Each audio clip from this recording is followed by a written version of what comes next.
Mike Sports Vibes, thank you for vibing with me. Yeah. Mike Sports Vibes, thank you for vibing with me. I'ma talk that talk about the Sixers and the Vikings. I'ma talk that talk about the Sixers and the Vikings. Let's go. I really do this. I'm a hybrid fan. I'm a stand-up man. Yeah. They be hating on the squads, but they really a fan. I'ma talk that talk about the Sixers and the Vikings. I'ma talk that talk about the Sixers and the Vikings. Let's go.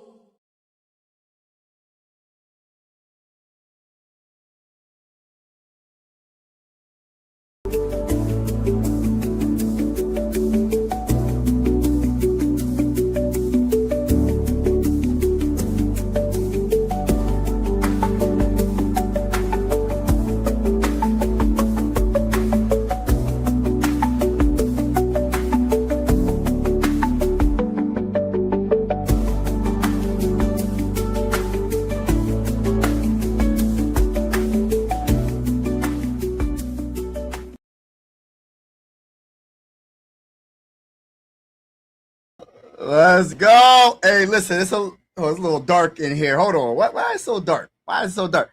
Hopefully y'all can see me. Hold on. Let me put this light a little better. Hold on now. Hold on now. Hold on.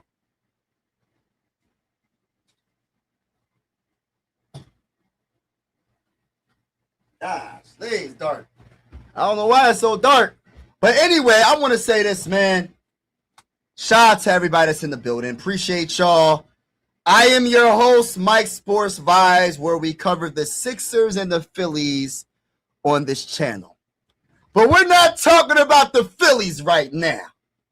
We're not talking about the Phillies right now. I love my Phillies, but we got to talk about the Sixers.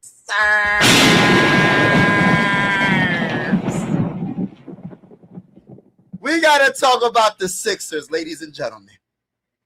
The Sixers got big things popping and little things stopping. Like T.I. said, the Sixers got big things popping and little things, you know what it is. And I got to give a big shout out to our GM. I'm going to call him Big Mike. That's his first name's Mike, right? Big Mike, that's what I'm gonna call him. Big Mike got LeBron James to Philadelphia, baby. He got Jalen Brown to Philadelphia, baby. Let's go, Sixers! Breaking news! If you haven't heard already, LeBron James is now on the Philadelphia 76ers. Get your popcorn ready.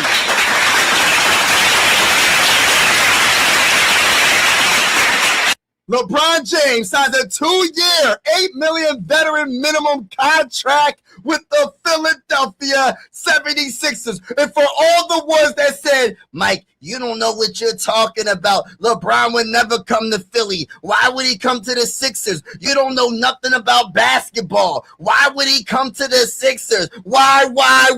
Listen, you know why? This is why. Tyrese Maxey.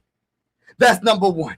Number two, I know people going to hate on this, but I don't care. Joel Embiid when healthy. I know people are like the Sixers. Listen, I'm stuttering because I'm like so excited about this. But Tyrese Maxey, Joel Embiid, we got rid of Paul George for Jalen Brown. Y'all don't understand how crazy that was. That Jalen Brown started everything. If it wasn't for Jalen Brown, we would not have LeBron James. If it wasn't for the Jalen Brown trade, we would not have LeBron James. Do you understand how that was able to happen? I don't even understand how that was able to happen. I'm a Sixer fan, and I still don't even know how that happened. How did we get Paul George out of here? How did we trade that contract for Jalen Brown, one of the best two-way players? How did we do that? Because if it wasn't for Jalen Brown coming to the Sixers, we wouldn't have a chance to get one of the greatest players of all time. Debatably the best player of all time to some people. I think it's Michael Jordan right now. But if he wins in Philly, especially if he wins 2 in a row with the Sixers, he is my GOAT. I don't care what none of y'all say. If he wins 2 straight championships, with the Philadelphia 76ers. I don't care what any fan says. This is my opinion, respectfully. And to you, Stephen A. Smith, I know you going to hate. I know you're going to say, oh, he still ain't the GOAT when he wins this year, because we're going to win this year. We're going to speak it into existence. He does have a player option for the 2027-28 season. Imagine this. LeBron James. Let's talk about his accolades real quick. And I'm all over the place. The man, what is he, 42 years old? 41 years old? Listen, in the 2025-26 season with the Lakers, 6'9", 250-pound, 41-year-old LeBron James. He averaged 20.9 in points, 6.1 in rebounds, 7.2 in assists. Let's talk about his three-point percentage, because that is a big deal, especially playing for the Philadelphia 76ers this season. Now, last season with the Los Angeles Lakers, he shot the three. Let me just make sure I'm right, because if I'm looking at it correctly, I don't know about that. I don't know about that. But in the 2024-25 season, he shot 37%. Last season, it was a little bit down, shooting 31.7%. But I know he'll be a lot better with the Sixers. It is what it is. I don't care what he did with the Lakers. And honestly speaking, this goes further back, right? Because I wanted LeBron James to come to the Sixers before he went to the Lakers. He shouldn't even have signed with the Lakers in the 2018-2019 season. He should have signed with the Sixers. Why would you sign with the Lakers when you could sign with the Sixers? You know what I'm saying? I'm not trying to come at the Lakers. They're a great organization, probably the greatest NBA franchise, depending on who you talk to. When it comes to winning, you probably talk about the Celtics as well, obviously, right? But nobody can tell me the Sixer fan base, the Philly fan base, is second to none, in my honest opinion. We're the most passionate fan base, in my honest opinion, and LeBron James is going to understand that he came to the right city. Now, let's talk about some of his accolades, right? We're talking about a four-time champion in 2012, in 2013, 2016, 2020. We're talking about a four-time NBA Finals MVP. Of course, those four times he won a championship, right? In 2012, 2013, 2016, and 2020. We're talking about, most valuable player, meaning MVP. Where the people don't understand. We're talking about the most valuable player four times in 2009, 2010, 2012, and 2013. Wow. Goodness gracious. All right, of course, Rookie of the Year. Three-time NBA All-Star Game MVP in 2006, 2008, 2018. We don't really talk about the All-Stars. We don't really care about that. All right, 21st All-NBA selection. 13-time first team. 3-time second team, and 5-time third team. We're talking about a 6-time NBA All-Defensive selection, 5-time first team, and 1-time second team. Listen, man, 3-time Olympic medal, 2-time gold medal in 2008, in 2012 in London, and in 2024 in Paris. Olympic MVP in 2024 Paris. It's just amazing, man. It's just amazing, his career, and that's just some of his accolades, right? He has accomplished so much. I'm going to get to the comments very shortly. Let me look at the comments. Shout out to AJ. Shout out to Shane. Shout out to Chris for real. Shout out to my guy Teacher. Shout out to Ryan. Shout out to everybody in the building, man. Yeah, I spoke that issue to existence. You got to.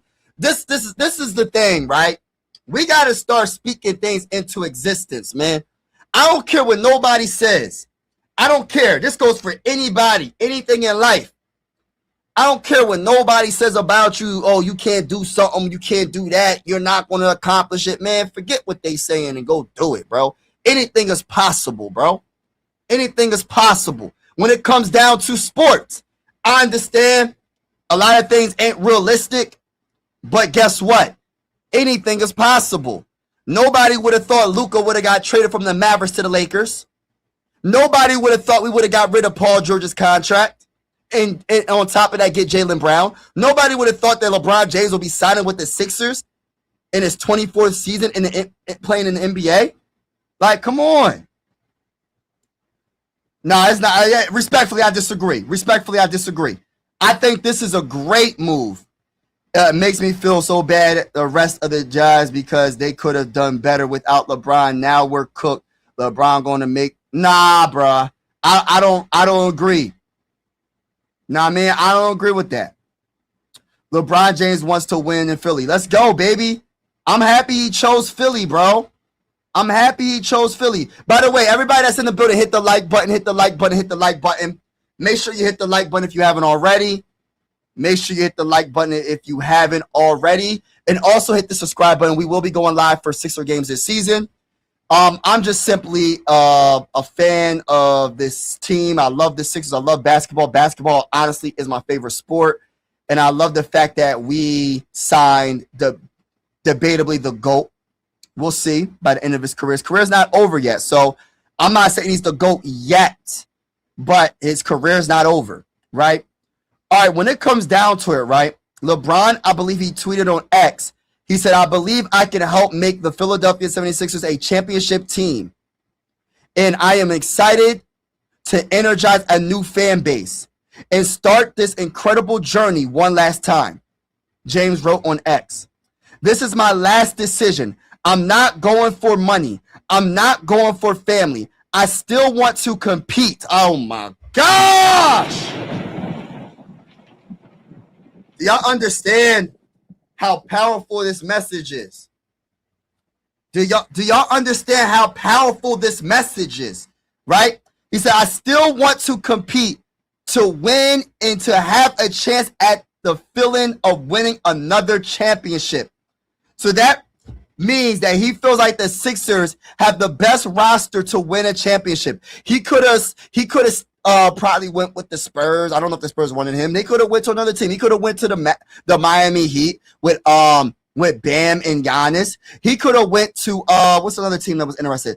To the Timberwolves. You know what I mean? Who wouldn't want to play with LaMelo Ball and Ant-Man?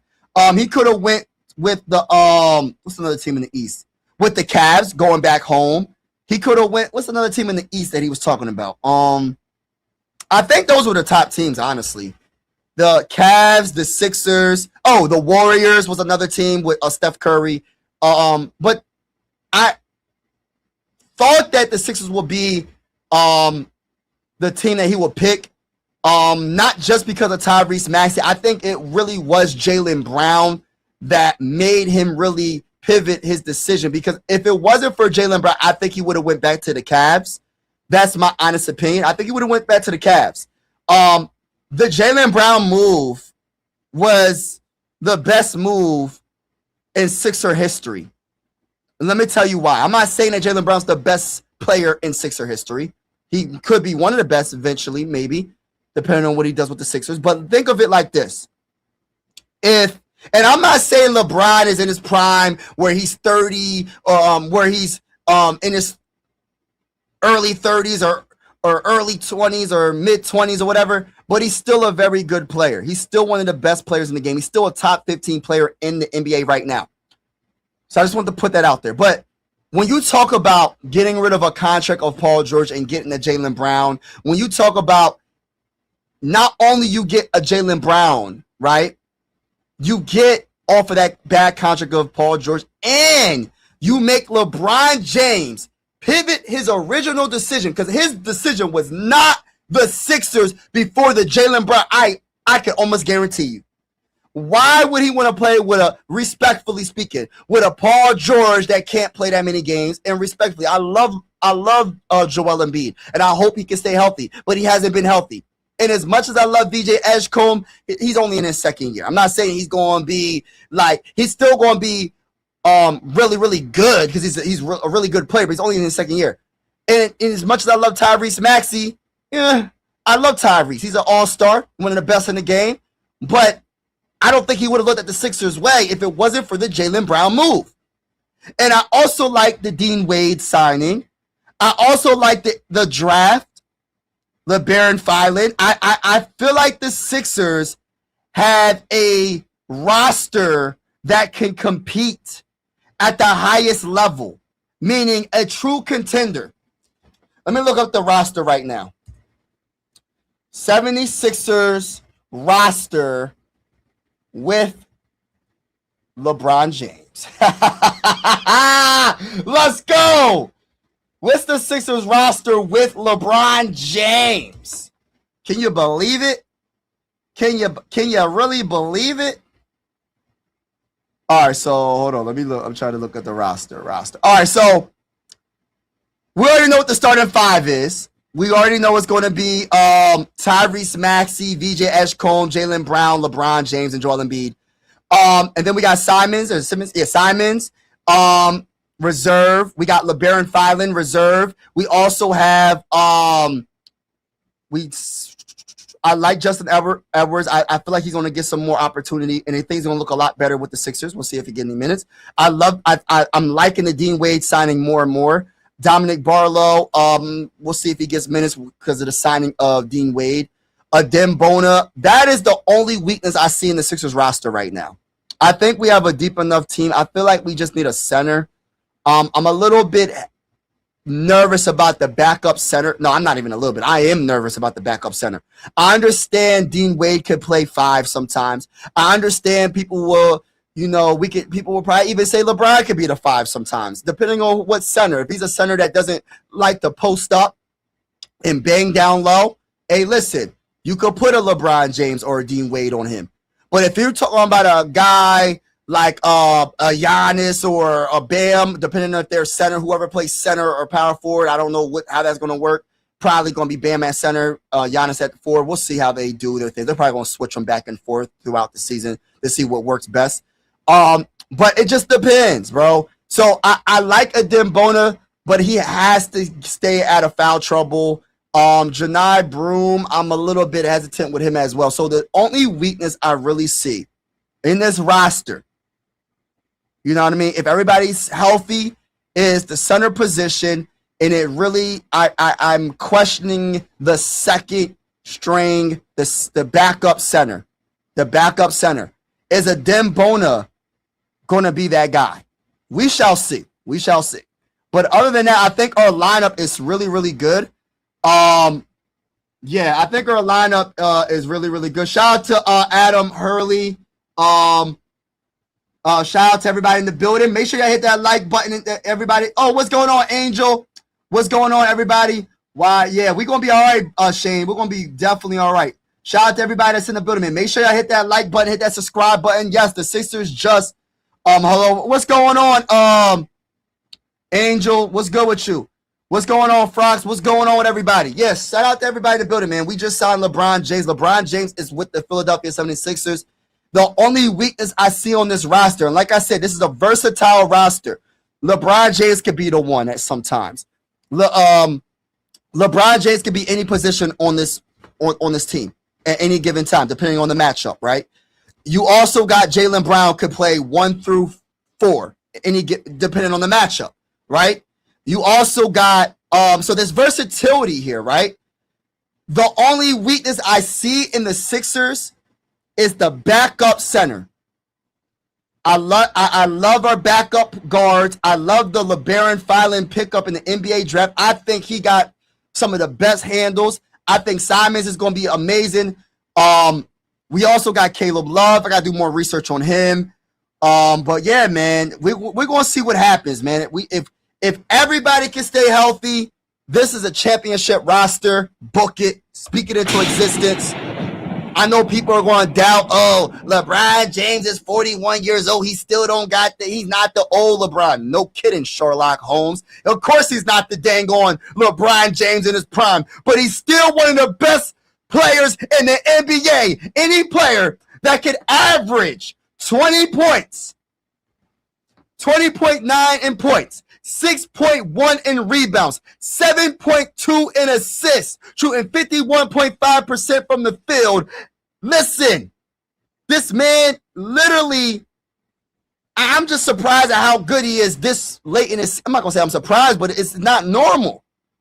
There's not many players, any player in their prime would love to average the numbers that LeBron James is averaging, and he's not even in his prime. Let me talk that talk. So I don't want to hear that I don't want to hear, well, LeBron James is washed. How is he washed?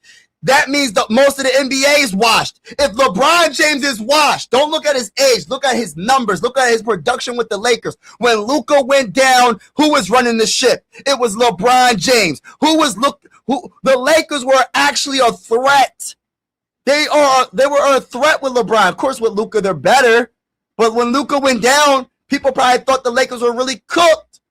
They wasn't going to do nothing in the playoffs, but I'm just saying, LeBron James took over, especially when Luka got hurt, and they were decent in the regular season when he got hurt, and especially, getting them to the playoffs.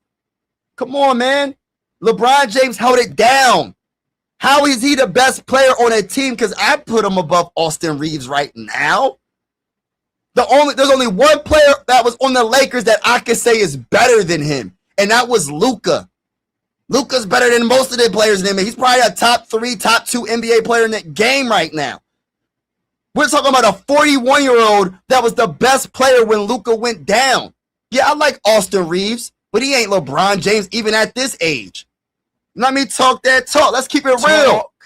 Let's keep it real. People don't want to listen, man. We all right, man. We gonna be all right. LeBron James literally can play 1 through 5 depending on the matchup, y'all. The versatility. When we're in the playoffs and we need to settle down the troops, we need to settle down everybody. When we're in a game 7, Eastern Conference Finals. We're in a game 7 in the Eastern Conference Finals. We need to get a bucket. We're down by 1, and there's about 15 seconds left on the clock. 15 seconds left in the game. Let's go, LeBron James. Listen. We have that type of guy. I believe in LeBron James. He'll make the correct pass. He'll make the bucket. Listen, we got a bunch of dogs. We got a Finals MVP and Jaylen Brown on this team. We have a championship roster, ladies and freaking gentlemen. We have a championship roster. We have winners. We have champions on our roster. LeBron James, and this is no diss to the Sixers, I'm a Sixer fan, has more championships than the Sixers have in franchise history. We have champions on this roster. People forget how good Jaylen Brown is. He was the MVP. It wasn't Jason Tatum. Yes, I like Jason Tatum, but it wasn't Jason Tatum. It was Jaylen Brown. He was the Finals MVP. It wasn't Jason Tatum. Let me talk that talk, man. Talk that talk. Let's go, baby. Hold up, Mike. Yeah, man. I'm just trying to. Yeah, Ryan, man. We just talking right now, bro. Shane, did you grad? Yeah. He said yes. But yeah, shout out to everybody, man. Go Philly from Nuggets fan. Yeah, man. Salute to you, bro. Appreciate you. Everybody in the building, please hit the like button. It really helps the stream out. Also hit the subscribe button. We will be going live for a lot of Sixer games this season. Play-by-play style with the scoreboard and everything. Shout out to everybody that's in the building. I'm just a Sixer fan that's very, very excited. Shout out to my guy Star Wars in the building. Yeah, man, we are here, bro. He's here. Bron still draws double teams too, as does Brown and Maxey. Yo, this is freaking crazy, yo. What's up to my guy Nate in the building, by the way? Yeah, shout out to everybody in the building. Listen, people, I know the haters are going to hate. Let them hate. Let them hate away. They're going to say, well, the Sixers got LeBron. He not the same.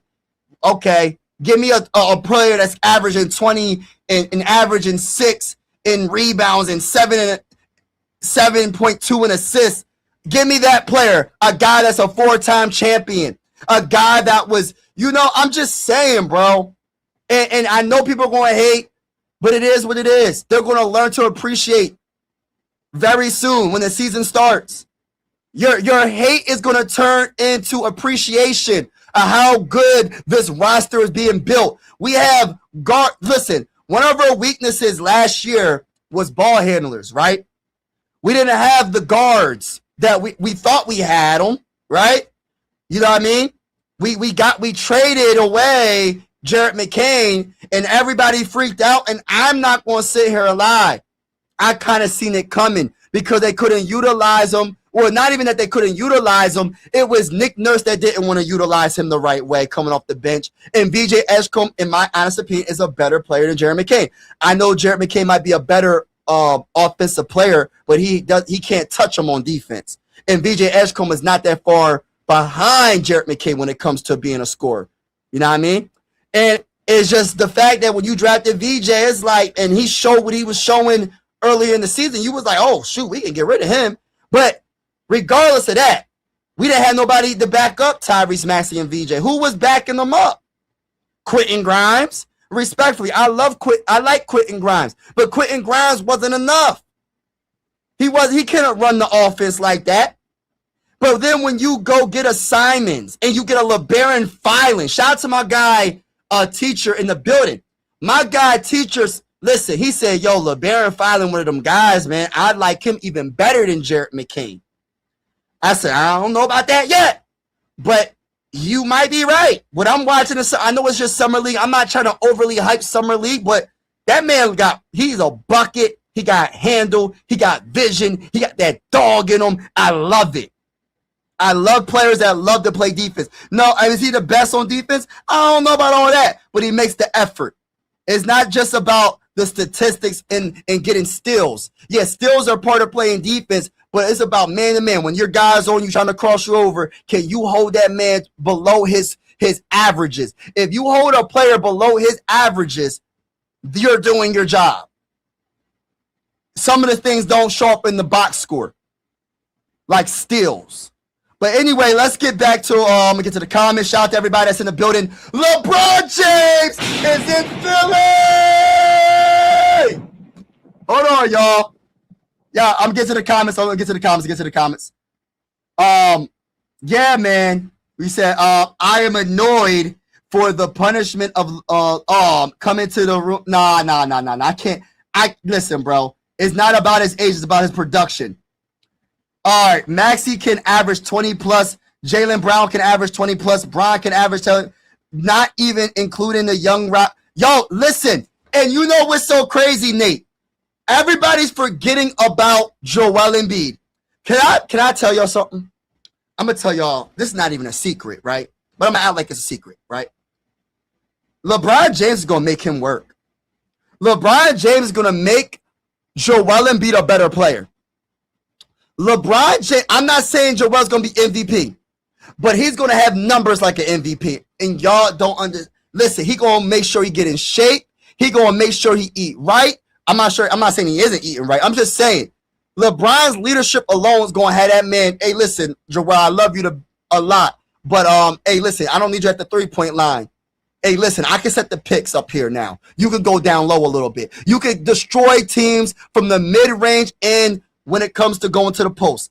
In the post and mid-range. I don't mind you taking mid-range jump shots, but you don't need to be setting picks for threes all like that. I'm not saying he doesn't have that, he shouldn't at all, but I want to see LeBron James shoot that midi.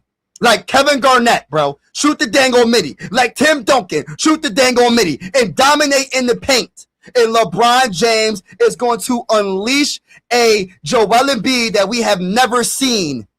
We're talking about, like, I'm not saying he's going to be the MVP, Joel, but it's going to be close. And people are going to be like, oh, he got it. He got his legs up under him. He's going to be more athletic. He's going to be doing some alley-oops. Watch. I got a feeling, y'all. I got a feeling. People are forgetting about LeBron. People are forgetting about him. Who are you going to call? No, Buster calling MB, AJ down to Brown. Yeah, man, we're going to be all right, bro. Everyone finally stopped talking about McCain. Yeah, man. LeBaron made Broom look like a stud. Yeah. That's my only position group, bro, is the center. The center. It's the center position is my only if. The only question mark.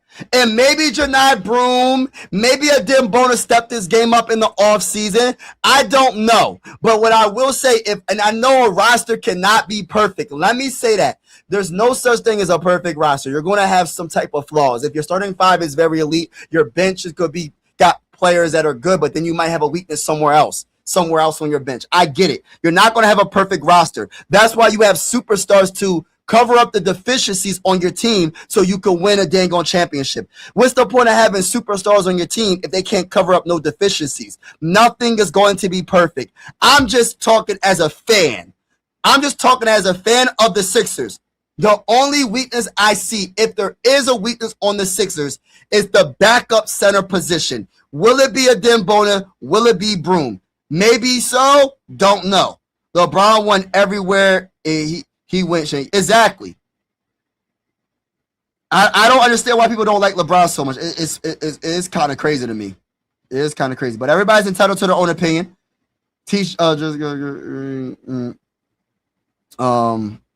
Sixers fans are on business. Yeah, we standing on business right now.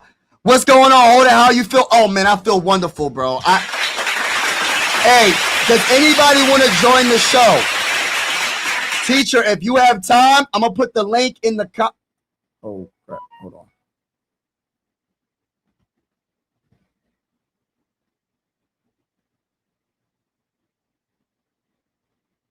Hey, do y'all see me? Hold on. What did I just do?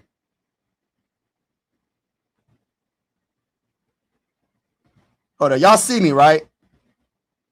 Hey, give me a thumbs up if y'all see me. Y'all see me? Y'all see me? I want to make sure y'all see me because I don't know what's going on. I don't know what's going on. Something just popped up on my screen. Y'all see me? Y'all okay? Just making sure. Okay. I put the link. Shout out to Raz Opinion in the building. Yeah, we won the freaking off season, bro. Hands down. Okay, cool. Yeah, cool. All right, yeah. So, like I said, bro, you know, there's no such thing as a perfect roster. I'm just talking as a fan of the team of the Sixers.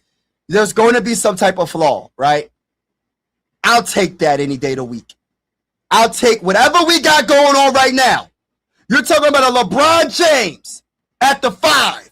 You're talking about Joel Embiid at not LeBron at the 5, at the 4. LeBron James at the 4. Joel Embiid at the 5. Jaylen Brown at the 3. You know what I'm saying? At the 2, it can vary, but most likely it's going to be VJ Edgecombe at the 2. And Tyrese Maxey at the 1.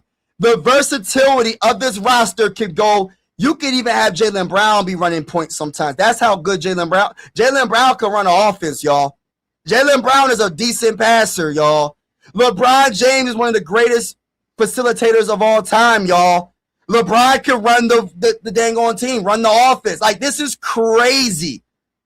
We have 4 players in our starting 5 that can run the offense. So that means Tyrese Maxey, VJ Edgecombe, Jaylen Brown, and LeBron James could run this offense. It's not all on Tyrese Maxey anymore. It's not all on VJ Edgecombe. He's not a rookie anymore, but it's not all on him. Then you got an MVP in Jaylen Brown, and you got an MVP in LeBron James. It's just crazy. My guy LeBaron Filan, I hope he gets minutes. Simons, I hope they're going to get minutes. I can't wait to see him. I can't wait to see what Dean Wade is going to do. I can't wait to see if Justin Edwards gets any minutes. I think he will. Justin Edwards, what he going to do? Ain't no excuses, Justin Edwards. You got all these stars. Listen, you're going to be wide open. Because when they double team LeBron, when they double team Joel, when they double team Jaylen Brown, when they double team VJ Edgecombe, when they double team Tyrese Maxey, whoever's off the court, one of these stars are going to, 3 or 4 of these stars are going to be on the floor, bro. So you should be wide open. And even if you're not wide open, the best defender, and I say this respectfully, will not be on you, Justin Edwards. That goes for everybody that's not in the starting 5. Simons, the best player is not going to be on you. The best defender, I mean, on the opposing team. So therefore, y'all should get buckets. Y'all need to make something happen off the bench. I want our bench to be very productive. It's not going to be all on the starting 5, even though most of the responsibility is on the starting 5. But basketball is a team sport. It can't just be just the starting 5 to do everything. The bench has to be good enough. So when our starters are resting, We got Simons coming off the bench doing his thing. We got Caleb Love coming off the bench doing his thing. Then we got LeBron finally coming off the bench and doing his thing. I think Tyrese Martin coming off the bench and doing his thing. Dominic Barlow coming off the bench and doing his thing. Dean Wade coming off the bench to do his thing. Adem Bona, Janai Broom, the list goes on. We need our bench to be productive this season. So when we get to the playoffs, oh, my bad. Oh, I got a teacher got game in the building. I got a teacher got game in the building, ladies and gentlemen, boys and girls. Shout out to my guy. And oh my gosh, Precious. What's up, Mike? What's going on, my brother? Bruh, there's like so many thoughts running through my head right now. Just so many. Talk your talk, bro. Listen, talk your talk, bro. Whatever you mind talking. The first thing I want to say is I got to talk about the GMs. Thank you, Brad Stevens. If it wasn't for Brad Stevens, none of this would be possible. If he did not take that offer for Jaylen Brown. And Daryl Morey, you should be, I wouldn't even hire you to clean toilets, man. You were such a bad GM. Like, I want to build a statue for Gansey right now in Philly. Like, Daryl Morey, man, like, just delete your resume, man. Like, as soon as your name pops up, nobody's going to hire you for anything. Yo, hey, listen. I don't even want to talk about Daryl Morey. Listen, respectfully, Daryl Morey, you was fired for the right reason. Because if Daryl Morey was the GM, we would not have this roster. What would our roster look like? What would our roster look like, bro? That's like your girlfriend, like, dumping you and then moving on to a guy that just looks way better than you, makes way more money, has a better house, better car. You're just looking from the outside like, dang, oh, man. Listen, I'm going to say this right now, bro. If Daryl Morey was still the GM, we would not have a LeBron James. If Daryl Morey was the GM, we would not have a Jaylen Brown. If Daryl Morey was the GM, we probably wouldn't have Dean Wade. We probably wouldn't have Island. I don't know about the filing because he is good at drafting, so he probably would have drafted filing. I don't know. He probably would have took Chris Nack. He probably would have, bro. He probably would have. So, like, listen, bro. The Simons, that's another underrated pickup. I think he's going to. Huge pickup. That is bro. I don't think people understand how good he is. He's better than McBride offensively. Way better than McBride. Our bench. Listen, I was just saying, man. Our bench gotta lock in, bro, because we're gonna have 3 of the starting 5 is probably gonna be on the court at all times. Oh, I don't know. Mm-hmm. We'll see how he does it. Now, Nick Nurse, he'll stagger the lineups. So it's no excuses. Like, I was calling out Justin Edwards because this is listen, Justin Edwards, you can get a bag if you can make something work this year, bro. Because there's no excuses, bro. There's no excuses. Like, listen, if I was a player coming out of college or I'm not getting that many minutes and I got stars on my roster like the caliber that the Sixers have in the starting 5, and I get the opportunity, bro, I'm going to make the most of it because the best defender is not going to be guarding me. The best defender is going to be guarding them. And they're going to double team them. So it's like, you should be good. You should get your buckets and make sure you do the little things. Rebounding. We got to see how this rebounding is going to look like. Honestly, but I think LeBron's a good rebounder.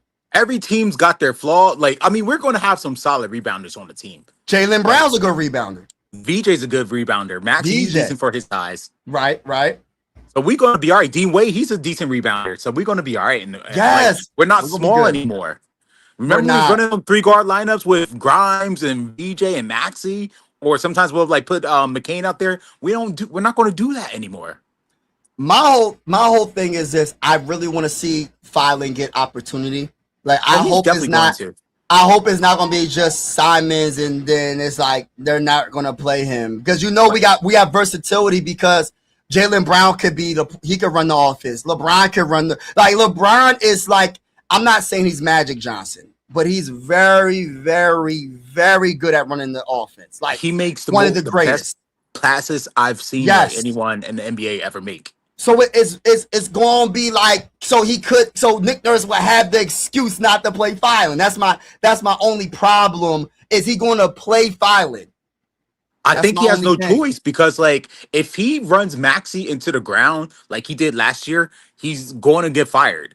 Like Nick Nurse knows this is a championship or bust season for Oh him now. yeah, He knows if he doesn't get to the no finals and win it, excuses. oh, he knows he's going to get fired. So he's going to make the right moves, and he knows that was the biggest complaint he had from the playoffs was how many minutes VJ and Maxey were playing, and now he has no excuse because Phylon, like I told you, like when we drafted Yeah, him, you dog, love filing. You love like filing. he's way better than McCain. Like I said, he got way better. He's like honestly our Hold on, best hold on. Don't ball say handler. way better. You say No, way he's way better, better. dog. Way better. Gosh, Lee, bro. Way better. They ain't played He- one game yet in the NBA yet, bro. I just looking at the way this dude plays in college, I you get could it. go I like, get yeah, it. that's an I NBA get it. I player. get it. Like he has like transferable NBA skills and skills that like I know is going to work on the Sixers. He's a Like dog. He's a dog. just the way he gets his buckets, like he's a Yeah. crafty scorer. He could score on all three levels. Like he's a confident shooter. He's a great passer. Right. He's way Yeah. faster than McCain too. I think And- he can be better defensively too. Like McCain, he was like I like McCain, but McCain was kind of slow. Yeah. But So- like Phylon, he could hold his own. He could hold his own out there.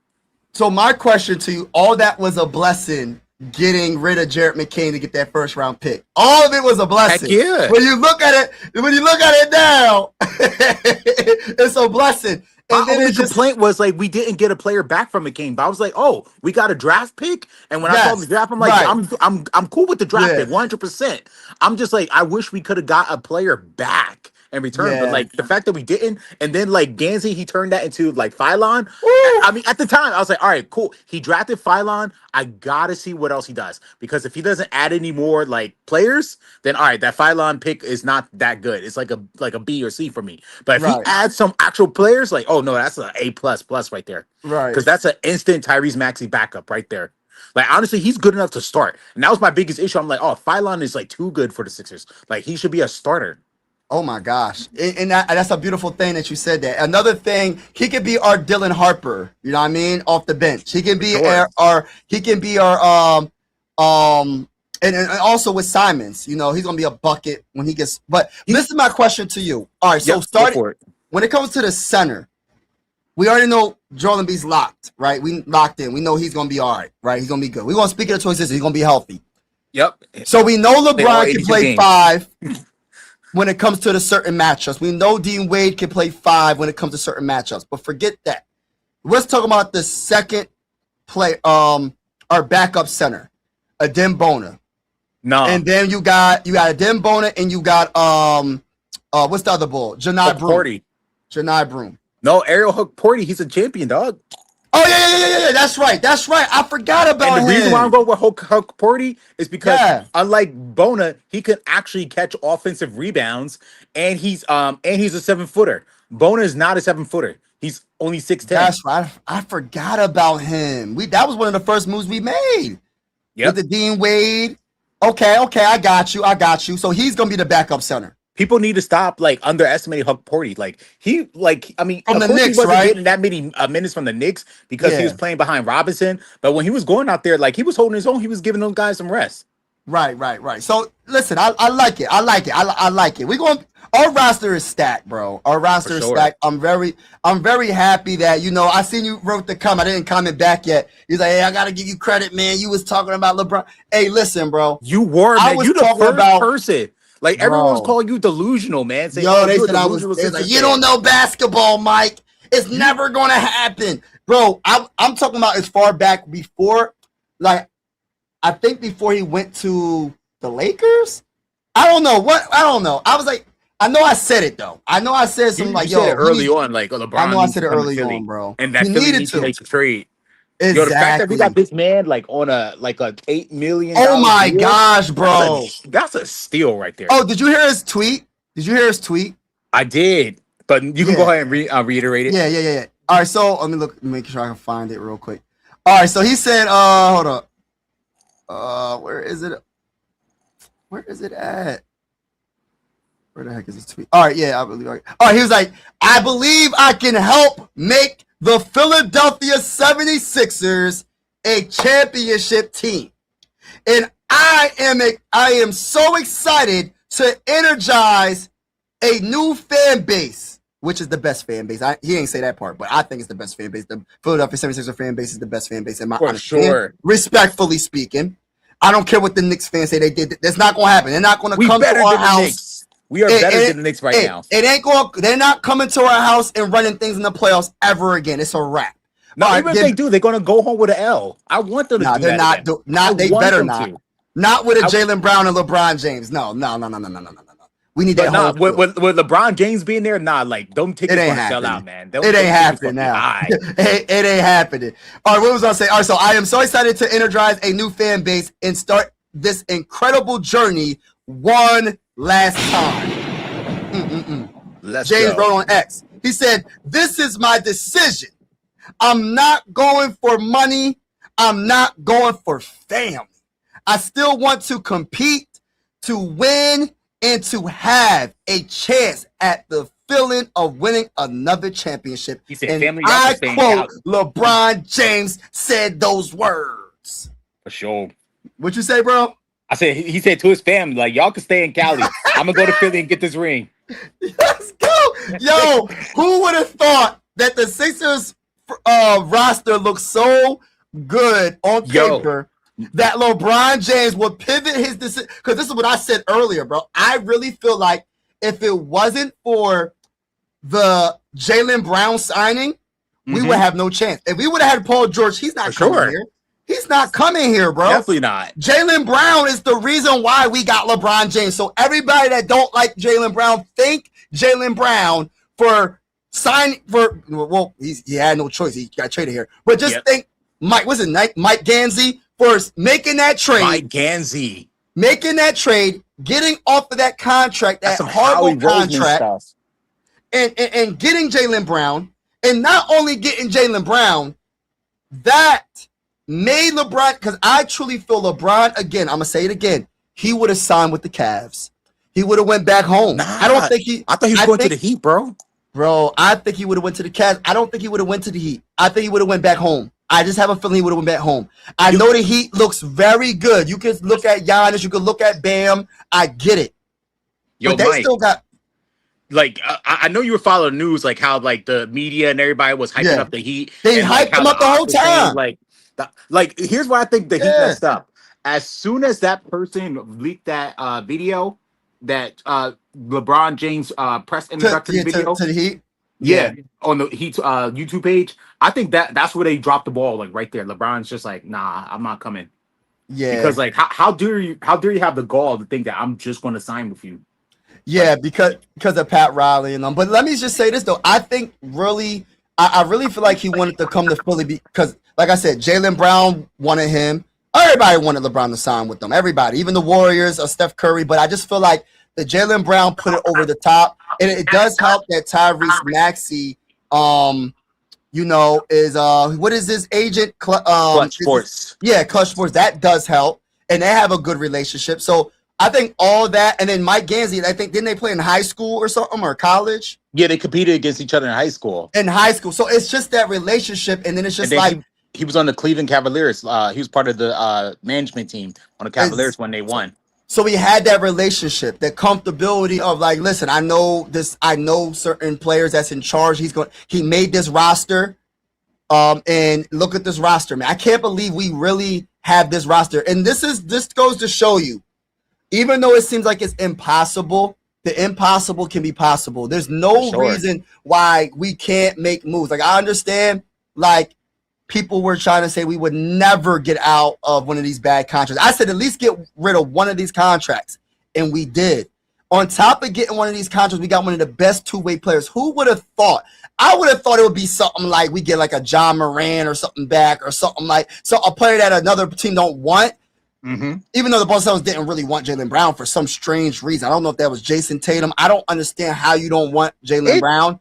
It doesn't make sense to me. But wait, can I speak on that real quickly? Yeah, what's up with that? I think the reason why they gave him up is because like they wanted to save face. They felt bad because they put him in the Giannis trade talk, and because of that, because he didn't request a trade, so it would have created like tension in the locker room. So they were like, all right, let's get ahead of this like storm that we like caused, and let's try to just trade him. And then the offers weren't like really popping off like that, so they're like, all right, we'll just take the Sixers offer. You know, the thing about it though, like, even with all that, bro, there was something that happened. Because even even though they tried to get Giannis and it didn't happen, it's just the fact that it's like he's such a very good player, and you just got rid of him to take on a bad contract. I mean, yes, you got what, you got like 2 second-round picks, and I got 2 firsts, right? They got our Clippers pick though, dog. Yeah. Hey, listen, I don't even care about that pick anymore. I just want to win a championship. I just want to win a championship. But I just look at it like it's just crazy because you could have just still like, look, my bad. We want to keep you here and build around the guy that was the MVP, the guy that was one of the biggest reasons why you got that championship a couple years ago. Why would you get rid of that? I think it's something deeper that we don't know. That I'm not saying Jason Tatum was for it, but I don't think he was against trading him, because if you were supposedly the best player on the team, even though I think it's Jaylen Brown, if you're supposedly the best player on the team, Jason Tatum I'm talking about, you would say, do not get rid of Jaylen Brown. Don't do it. Build around him. But they didn't. So I think it was something that happened, bro. Yeah, I don't know, man. Between the two, do you think Jason Tatum is a better player than Jaylen Brown, in your opinion? I don't think Jaylen. I think Jason Tatum is a heck of a player. I love his game. The difference is Jason Tatum don't got the dog when it comes to just like I think it was, who was it? I forgot what player it was, but they were talking about Jason Tatum is like unguardable. The problem is that's not true. He doesn't. One of the players, I forgot what NBA player it is, but he was like, the problem is he don't have that dog when it comes to driving to the rim. He doesn't drive to the rim. He reminds me of Harden a little bit. Like, you know how Harden gets into his moods and then he just mopes around. Well, Jason Tatum, yeah. I mean, that's true. They both finesse, but what I mean is like Harden, like he gives up, like when, like in certain moments, like he just like tunes out of the game. He's just like his heart disappears. Yeah, and that's what Jason Tatum kind of does. While Jaylen Brown, on the other hand, he like gives it his all, like every game, win or lose. Exactly. And that's what I'm like. Why would the Celtics give up their best player? That didn't make sense. Because they don't think he's the best player. See, I have a different opinion. You have a different opinion. But they don't think he was the best player. They think Jason Tatum is, and I'm not sitting there saying that they're definitely wrong, because Jason Tatum is a very good player. Mm-hmm. I just feel like he's more of a, like the finesse player, that he just, the way you stop a player that can do everything on the court, in my opinion, offensively, and he just settles for jump shots. And that's what pisses me off about Joel Embiid sometimes. And I think LeBron's going to that. Do you think Jason Tatum's a superstar though? I think he is. I think he's a superstar. That's where we differ. I don't think so. I think Jaylen Brown's a superstar, but I think Jason Tatum's just an all-star player. He's a star. Okay. I gotta think about that. I gotta think about it. I think I don't want to say he's a superstar. That is a good point. I think there's only a select few superstars in the game. I think LeBron James is still a superstar. Until he retires, he's a superstar. Steph Curry's a superstar. Kevin Durant still a superstar in my eyes. I think Luka's a superstar. I think SGA is a superstar. You think Jalen Brunson is a superstar? He's up there though. He's a superstar to me. I think he's a superstar. He's up there. He actually one of the best out of all the ones I named, because he's clutch. He's clutch and he gets the job done. On the Sixers, I think we have one definitely superstar, and that's LeBron James, right? Mm-hmm. And I'm not saying he's the best player. He's not the best player on our team right now, but he's still really good. And I think Jaylen Brown, if he was to get us a championship, if they get us a championship, I think Jaylen Brown and Tyrese Maxey will become superstars. I honestly, depending on what the impact they make on the run in the playoffs. And also, VJ Edgecombe's going to be considered a star. So we got a lot of star power on this team. We got a lot of stars. But I feel like we only have one. And same with Joel Embiid. You could say he was a superstar. My question to you, Mike, is who on the team do you think will make the All-Star team? Because you know everybody's not going to make it. So who on the team? Number one, I think LeBron's going to make it. I think Tyrese Maxey going to make it. I think that's another thing. They didn't even have Jaylen Brown in the All-Star game, I think, right? No, he was. He was? Oh, he was? Yes. Okay, never mind. All right, so Jaylen Brown. I don't know. I think our whole thing gonna start at 5 besides VJ Edgecombe. Besides VJ. I think everybody else is going because only reason why I say not VJ, I'm not saying because VJ is a bad player because he's actually really, really good. I can't believe he's this good this early, but it's because there's so many other guards that are really good. They're not going to choose VJ Edgecombe over Steph Curry. Like, it's not happening. Dame is supposed to be coming back. Dame's probably going to make an all-star game. In the West, though. Oh, that's the West. But it depends on how they pick the teams, though, right? You don't think VJ's one of the best guards in the East? I'm not saying he's not, but I feel like you're gonna. There's a Donovan Mitchell's. There's the Jalen Brunson. There's who else is in Halliburton and Donovan oh my Mitchell. gosh, Tyrese Halliburton. I forgot Tyrese Maxey. I forgot about Tyrese Halliburton. Those are only three because I don't think Trey Young is an all-star anymore. I think he could be up there though. I don't know what he's going to do with. What's he with? He's with the Wizards, right? He's with the Wizards. I think they'll be all right. They'll be all right this year, but I don't think they. I think he's going to take them some time. I'm not saying it's going to be. He's going to be a fringe all-star. We'll see what happens. He's going to be a fringe all-star, but I think he has a chance if he can. I don't think he's going to be putting up the numbers offensively because of what we have on his team. Now, I feel like he can still put up. If he could average between like 12 and 18. VJ? What you think? What you think he's going to average? I think I don't think he's going to average 15. 20. Yeah, I say 12 to 18. 12 to 18 points a game. If he can get us 15, 5, and 5, we'll be all right. Yeah, so I don't think that's going to be enough to be an all-star. I mean, Ben Simmons what I'm saying? Did it with less, but I get what you're saying. Man, but we got to keep it real with Ben Simmons, though. Ben Simmons, and I'm not the biggest Ben Simmons fan. I'm going to admit, I'm not going to sit here and lie. I didn't like Ben Simmons. I didn't even like him from the beginning. I wanted Brandon Ingram. Crazy. He was. I didn't like him. I didn't like Ben Simmons from LSU. I wasn't. Listen, I didn't like Ben Simmons like that. I'm not saying he wasn't pretty good with the Sixers, but Ben Simmons defensively. See, VJ is a very good defender. He's getting into his grown man body. But Ben Simmons is 6'10", and he plays elite defense. When he was with the Sixers, he could guard 5, 4, 3, 2, and 1. See, that was the difference. VJ ain't guarding no 5. VJ ain't guarding a 4. You might be pushing it with a tall 3, sometimes 3s, but he ain't guarding no 4 or 5 at least. Ben Simmons could do all. He can guard it all. And he was just so impactful defensively. It was just a no-brainer. But yeah, man, I feel like our starting 5, I think 4 of them are going to be all-stars. I would like to see VJ.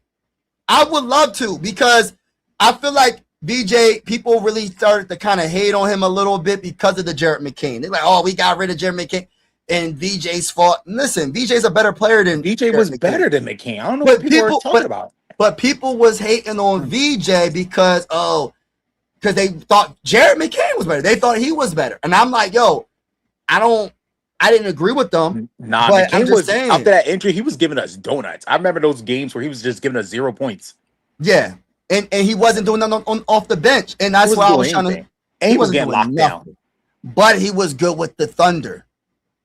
That made me think he was a fraud after that. I'm like, oh, you go to the Thunder and you immediately become good again? Oh, you shooting lights out? Like, oh, okay, what's up, Jared McCain? Like, that made me think, like, oh, he's getting back at Nick Nurse because he's upset with his role. Yeah, you know what's so crazy? I love this comment. Really, definitely this comment right here.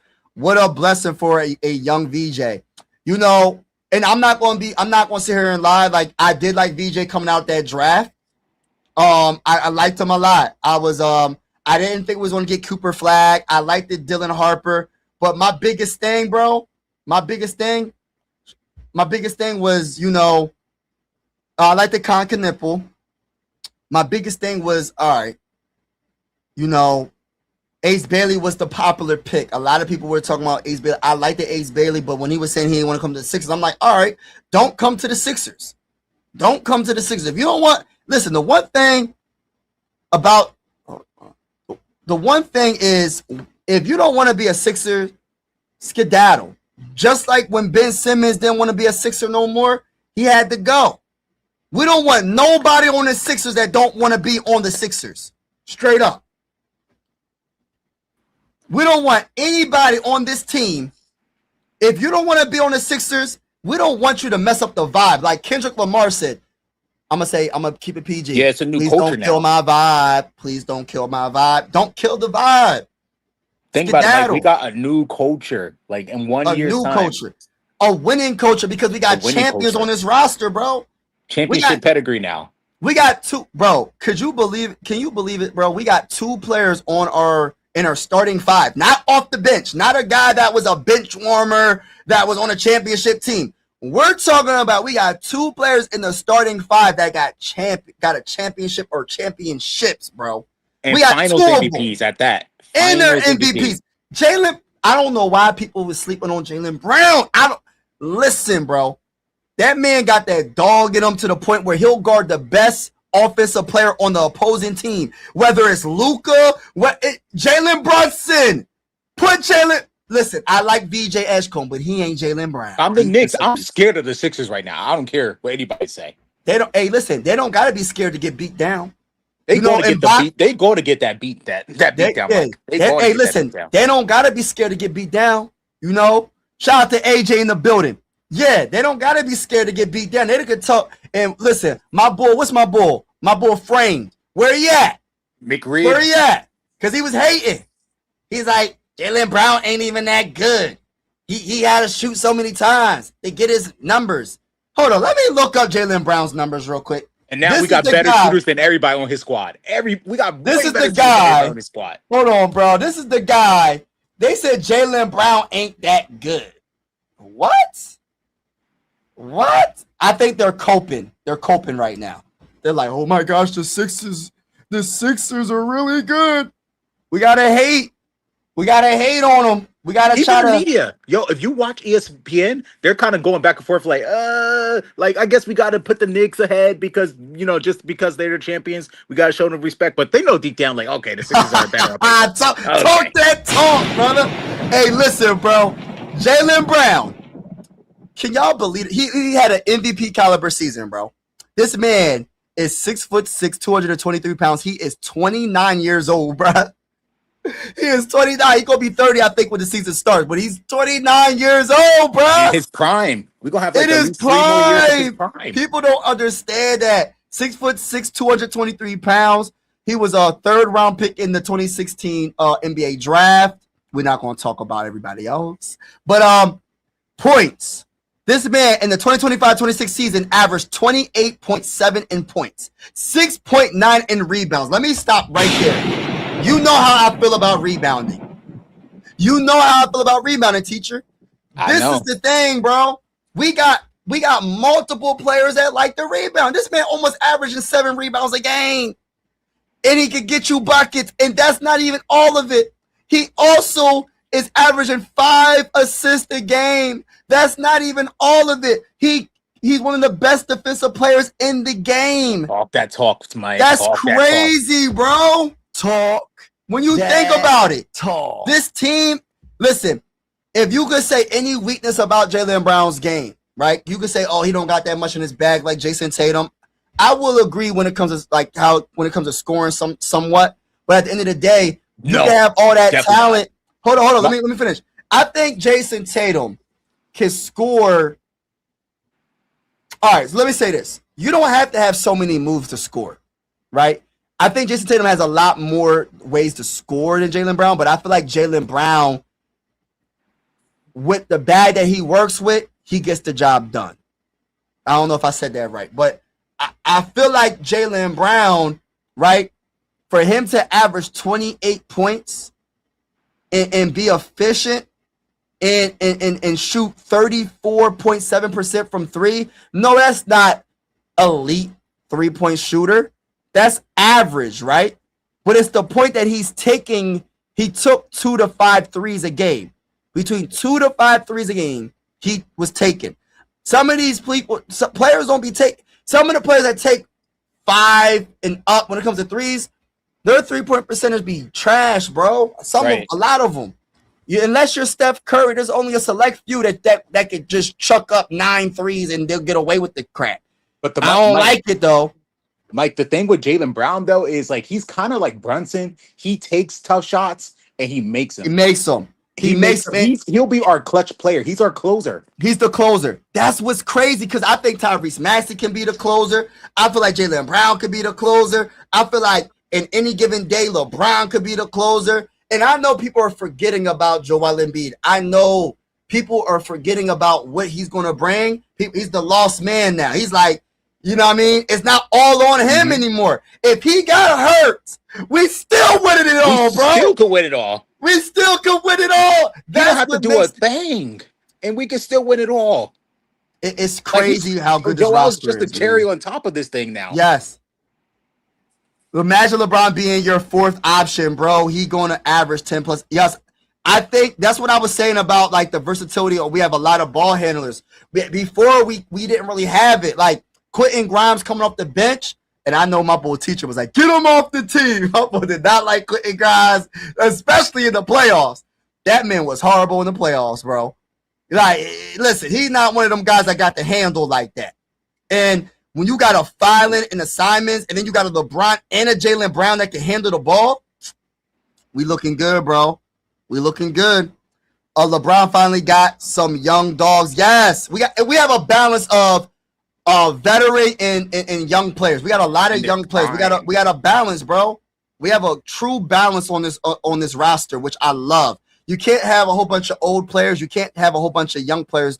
I'm not saying that you can't win, but it's very hard to win with a bunch of old players, and it's very hard to win. I don't care how good they are with a bunch of young players. You got to have a balance. And when you have a mixed balance, like when you have a young Tyrese Maxey, you have a young VJ Edgecombe, you have a young Simons is young, you have a Filing that is young. It's great. Jaylen Brown is he's in his late 20s, but he's about to be 30. He's still in his prime, though. In his prime. I feel like depending on his injuries and all that, I don't think he had any major injuries. You could play until you're 35, 36 in your prime. It just depends on your injuries. Look at LeBron. LeBron, you know what's so great? They be calling him LeBum. And I'm like, what player that averages 20 points, 6 rebounds, and 7 assists a bum? Mm-hmm. Can you name a player that's better? Like, name 20 players better than LeBron. So then that means if LeBron James is a bum, even take the age away. If LeBron James is a bum, then that means most of the NBAs are bums. Most of the NBA players are bums in the NBA. And also LeBron averaged, his 3-point percentage, he's a career average 3-point shooter, 34.8%. What is average for 3-point percentage? 35? 34? The league average is like 35. Yeah, 35. So he's pretty much an average 3-point shooter. So he's gonna make them open shots though when he's gonna be good. And I just like the fact that he's gonna tell Joel Embiid to get down low, bro. Get down low. For LeBron's real. a smart man. He knew Miami was not the place to go. He knew I can't win with just Bam and Giannis. Like, what squad do they have? What depth do they have? And I can't win in Cleveland because James Harden, he's going to give up in the playoffs. And Donovan Mitchell, he just showed that he disappeared in the playoffs. He clearly watched the Sixers and realized, okay, Tyrese Maxey, he don't got no help out there.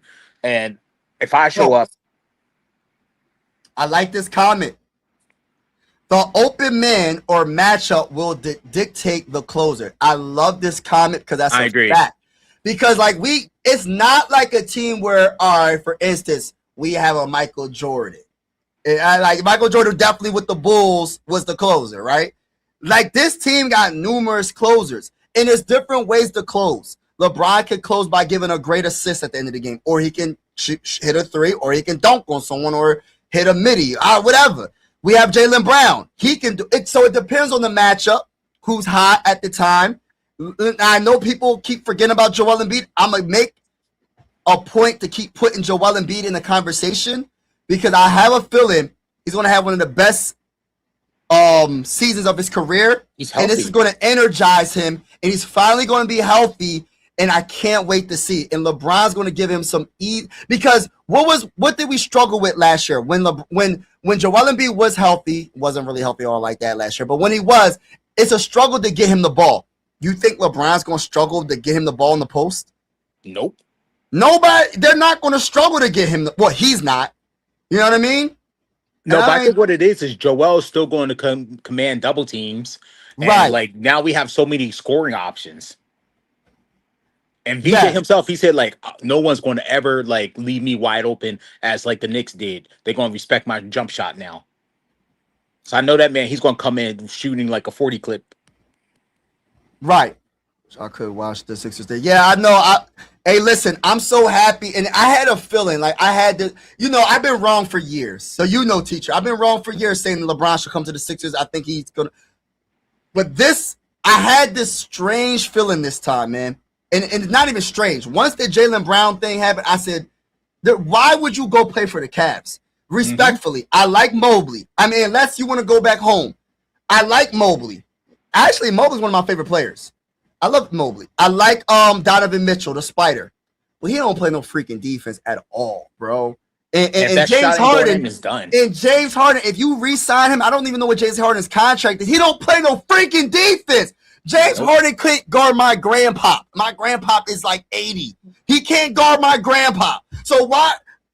Jared Allen. I like Jared Allen, but come on, bro. That's not winning you the championship. When you talk about the Knicks, he's not going to the Knicks because they just won. So he's not going to go there. So take the Knicks out of the equation. The other team in the East. What other team in the East? The Miami Heat. And like you said, when they messed up and put that they put it on YouTube and they took it off YouTube saying that he was signing with the Heat. I think that messed them up too. And he said, I'm not going to y'all. And plus, as much as I like Bam, as much as I like Giannis, it ain't better than the Sixers roster hit top to bottom. In my opinion, I think Joel Embiid, I know I still got hope for Joel. He cooking Bam. He cooking them, bro. I don't care. He cooking them, frying them. He cooking them. Giannis, a little bit, it's going to go back and forth. But the one thing that the Heat don't got, who the Heat's guards? No elite guard play at all. They don't have them. They didn't keep Tyler Hero. Hey, listen, bro. They don't have the guard play like Tyrese Maxey. They don't have the guard play like VJ. They don't have the guard play like Filan. They don't have the guard play like Simons. They don't have the guard play like the Sixers. Guards are very important. Look at Jalen Brunson, the guy that won the finals MVP, the guy that put his team, on top of the Sixers, unfortunately. You know what I'm saying? I don't like it. But it's true. Relive that. It's true, bro. It's true, bro. I ain't going to hate. I got to, look at the cute man. Yeah. I wish I could, or that. LeBron being a liability on defense and ball dominant at 41 games destroy us. Let me say this. Let me answer that. All right, so he doesn't have to be ball dominant. He won't be ball dominant with the Sixers. We have a Tyrese Maxey. He's not going to be ball, but we don't care if he was to have the ball a lot or somewhat. Like I'm not saying have it all the time running the offense, but I would love to see LeBron run the offense. And also, yes, you're right. Liability defensively. He's not the same LeBron back in the day. But let me say this though. What on the Lakers is you obviously must be a Lakers fan. Luka is a liability on defense. Austin Reeves is a liability on defense. DeAndre Ayton's a liability most of the time on defense. So you have nothing but liabilities on defense. When you come to the Sixers, you have a VJ Edgecombe that plays defense. When Joel Embiid is healthy, I understand if he's healthy, he plays elite defense when he's healthy. Also, I don't know if you don't know this, my guy. We have one of the best two-way players in the NBA. He just came to the Sixers not too long ago, and his name is Jaylen Brown. He plays elite defense. So he doesn't necessarily have to play elite defense. He just has to play average defense. And when LeBron was on the Lakers, he had to do. There's no elite defenders. We have elite defenders. So that's the difference between the Lakers roster and the Sixers roster. All right. LeBron read that. Hey, Mike. Yes. I'm gonna dip out. My wife should come to the door any minute now, but it was a great conversation. Oh, man. Salute to you. Thank you, man. God bless props you to and your again, family. Man. You spoke this into existence. Yeah. Dreams come true. Yeah, it does, bro. Thank you again, bro. Have a good day. Thanks. You too, man. All right. That's my guy, teacher in the building. Shout out to my guy. All right, let's read this here. How is he going to help this team? Jaylen Brown, VJ Maxey going to be spot up shooters. You have no clue. I'm going to tell you this. I have no clue, I guess. I have a clue. And I'm going to say this respectfully. The one thing about this roster is just because LeBron's coming to the team doesn't mean he's the first option. Doesn't mean he's the second option. Doesn't mean he's the third option. Fourth. Listen, bro. Tyrese Maxey. And maybe I'm clueless. I don't think I am. But maybe I'm wrong. But Tyrese Maxey is going to have the ball in his hands. Jaylen Brown is going to run this offense as well. VJ Edgecombe is going to have parts, like some games that he's going to run this offense. Bro, LeBron James is going to run this offense as well. But it's not going to be like he's going to be the point guard for he's not going to run the offense from the beginning of the game to the end of the game. It's not happening. I understand when he was with the Lakers, he had to do it because Luka got hurt. Who else going to run the dang on offense? It ain't going to be Austin Reeves. Who else on the Lakers roster last season was going to run the offense? Who's more qualified than LeBron James to run the Lakers offense? Not one player on that roster. The only one that's qualified more than him right now because he's in his prime, and that's Luka, and Luka got hurt. Other than that, he had to run the offense. With the Sixers, he gonna run the offense sometimes, not the whole game. He can run the offense maybe a half a quarter, maybe a whole quarter. He ain't gonna run it the whole game. I'm just saying, bro. They just say that because they hate us. Yeah, I don't know, bro. Who is on the bench in Philly? All right. Who's on the bench in Philly? Shout out to A in the building, baby. Everybody hit the like button. Everybody hit the like button. Let me give you this quote real quick. Hit the like button, hit the subscribe button. We are going live for a lot of Sixer games this season with the scoreboard and everything. So whether you're a Sixer fan or not, you're welcome to the YouTube family. Sports are designed to bring us together, not separate us. Let me read the quote. This is what the LeBron James said on X earlier today. And I quote, and I'm going to answer your question about the bench real soon. I believe I can help make the Philadelphia 76ers a championship team. And I am so excited to energize a new fan base and start this incredible journey one last time, James wrote on X. This is my last decision. I'm not going for money. I'm not going for family. I still want to compete, to win, and to have a chance at the feeling of winning another championship.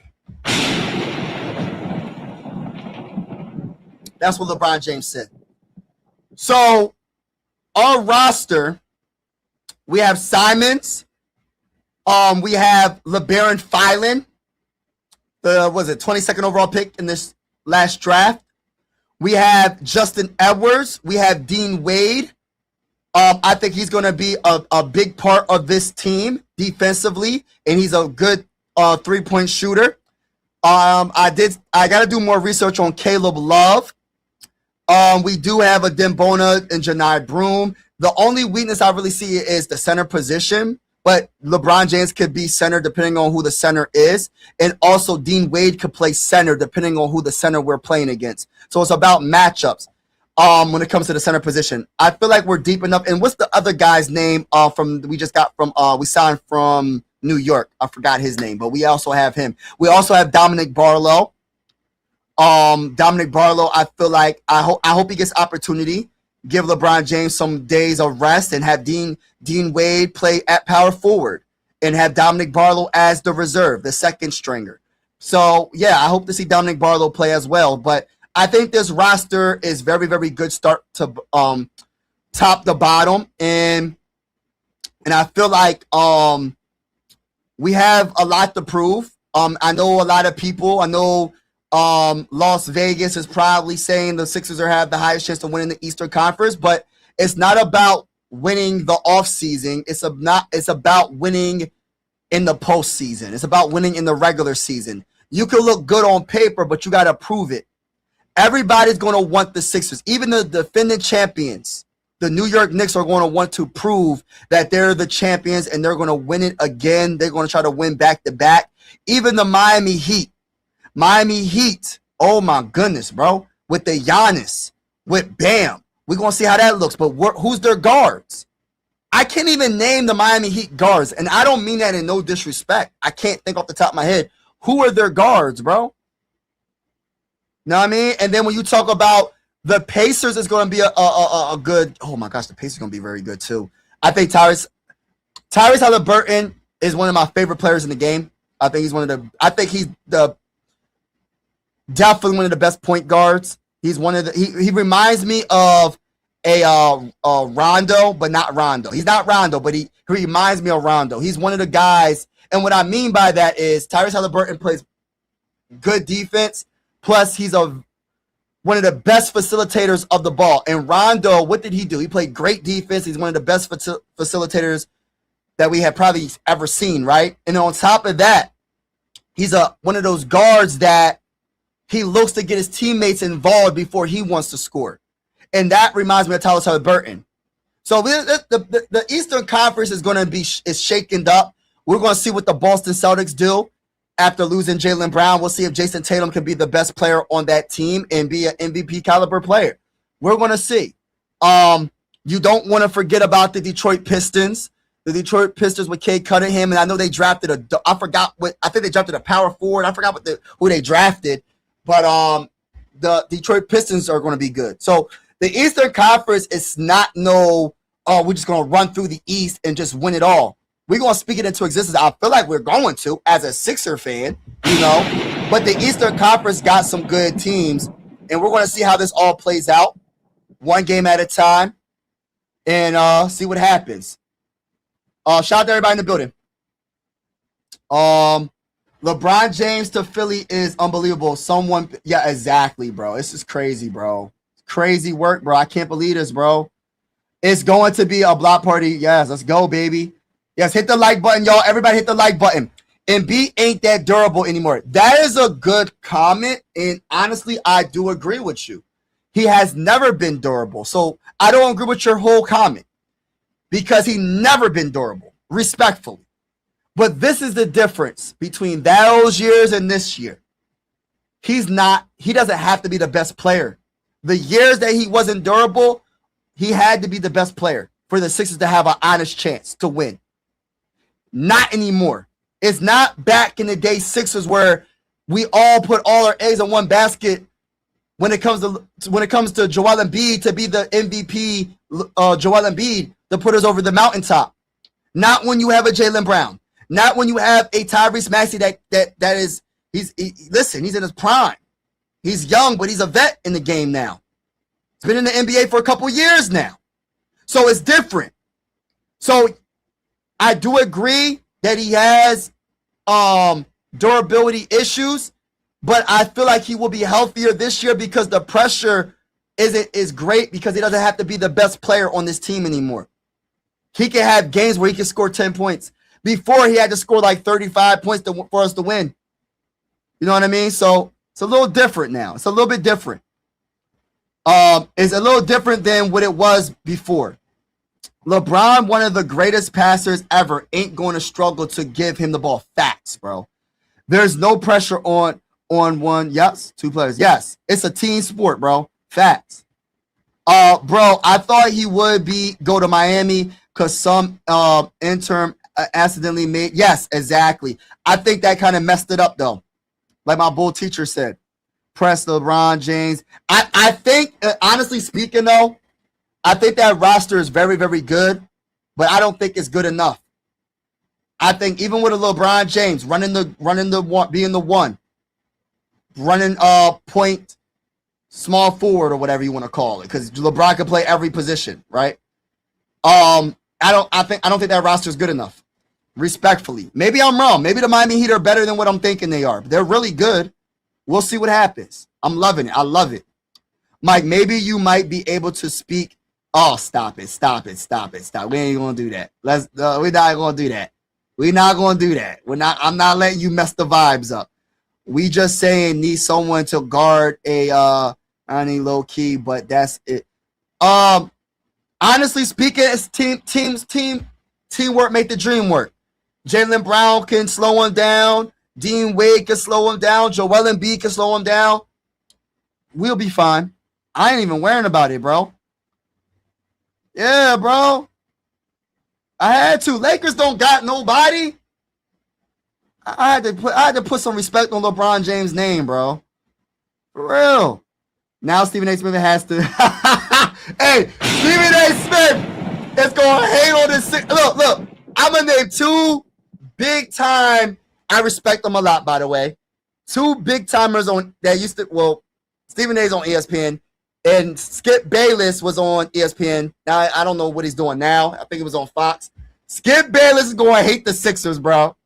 Skip Bayless and Stephen A. Smith are going to cheer against the Sixers because they don't want LeBron James to win. And I don't care what none of them say. They don't want LeBron to win because they want to keep Michael Jordan number one. And I said this already to y'all. And I say this respectfully to all the LeBron James fans, and I'm a LeBron James supporter as well. Y'all know how I feel about LeBron, one of my favorite players of all time. Let me say this right now. LeBron James, you win it in Philly. Get your fifth with Philly. Hey, listen, you my GOAT. I don't care what nobody. Hey, listen, I don't care what nobody says. He's my GOAT. And if you win, and if that player option for the 25th season in his career, if he wins it again and ties Michael Jordan at 6, he's definitely my GOAT. Shout out to LeBron James. That's just my opinion, though. Respectfully to all the people that think Michael is the GOAT if LeBron wins with the Sixers. I got my boy LeBron the GOAT, bro. For real.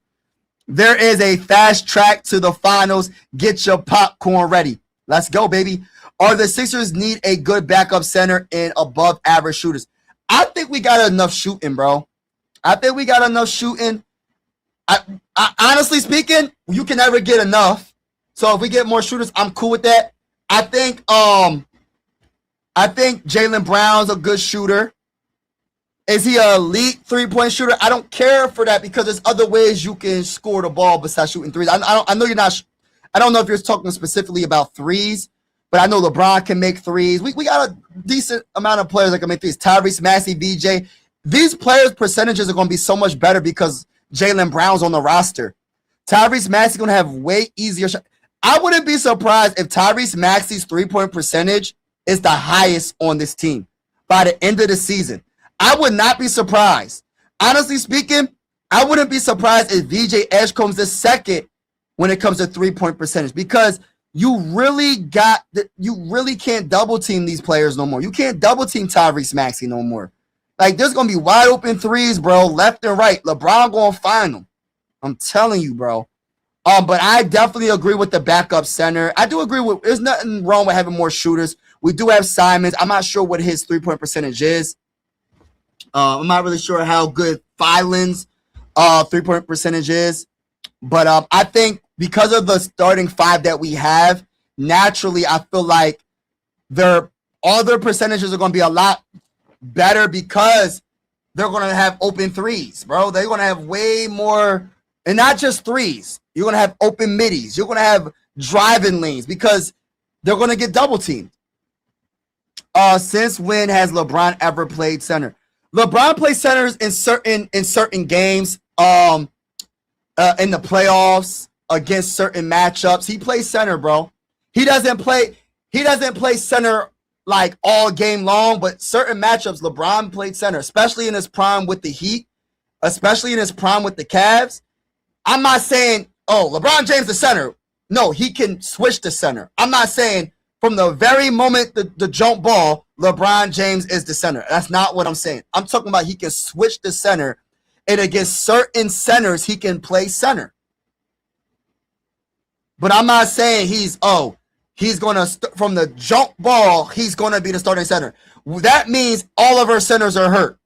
But he can switch and play center in certain instances, depending on who the opposing center is. Because there's a lot of finesse centers in the NBA. If you're going against Giannis or Bam, obviously it's going to be hard for LeBron to play center. But if you go against a center, respectfully speaking, I'm not coming at him. I absolutely love, what's his name? Trying to think of some of the centers. All right, for instance, Jared Allen. He could guard Jared Allen. He don't got no real offensive game. I say that respectfully. Centers like that. Rudy. You think Rudy, he can't guard Rudy? Rudy can't shoot, or like really? He don't got no offensive game. He can guard him. Unless Rudy is close to the buck basket, he's a liability offensively. Occasionally he'll shoot a midi. Who else? Even the Joker. Joker is a finesse center. Yes, he can post up. I got my money on LeBron James. I'm holding it down, keeping them from getting too close to the bucket. There's certain centers that, of course, I wouldn't want LeBron going against. No, I don't want him going against Victor Wembanyama or somebody like. I don't want him going against that. But he could probably guard Victor in certain situations, though, because Victor likes to take 9 threes. Unless Victor is in his bag and he's driving to the lane, LeBron James could switch to 5. I'm not saying that he's going to be, again, I'm going to repeat myself. I'm not saying LeBron, as soon as the jump ball, LeBron, you're the center. No, I'm talking about switching, and I feel comfortable in certain points of the game, depending on who the center is that he has to go against. I wouldn't be mad seeing LeBron at center sometimes. It just depends on the matchup. It just depends on the matchup. Early Christmas. You know a center needs to rebound and protect the rim, right? That's true. That's why it's a team sport. You know centers can't do it all when it comes to rebounding. You know centers can't do it all when it comes to shot blocking. That's why you have a Jaylen Brown. I'm not sure if you know if we have a Jaylen Brown, but we have a Jaylen Brown. I don't know if you know we have one of the best young shooting guards in the game in VJ Edgecombe. He can guard he gets blocks. He plays really good defense, and he's a good rebounder. Jaylen Brown averaged how many rebounds? Hold on, it's about boxing out. LeBron James can box out. Jaylen Brown averaged pretty much 7 rebounds a game, bro. I'm just saying, bro, it's a team sport. I think you're not understanding what I'm saying about LeBron could be center sometimes. Meaning the key word, sometimes, not all time. Sometimes, not the whole time. Sometimes, not the whole time. I hope you understand what I am saying. I'm not saying LeBron can be the starting center every single game because we have a Joel Embiid. Why would we do that?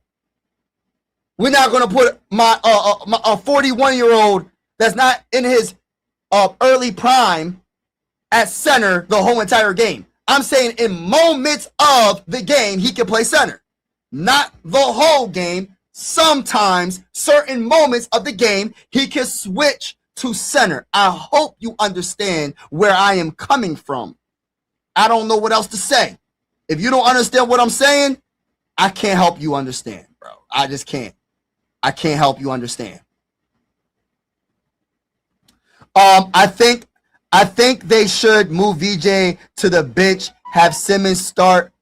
Simons. I thought you mean Simons start with Maxey and move Maxey to the 2. Have VJ and LeBron destroy with the bench.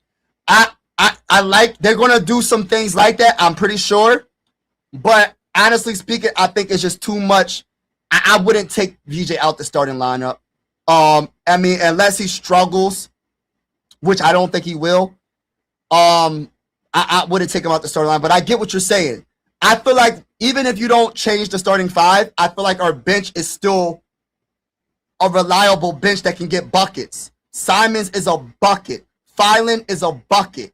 I think Dean Wade, when it comes to shooting threes, is a bucket.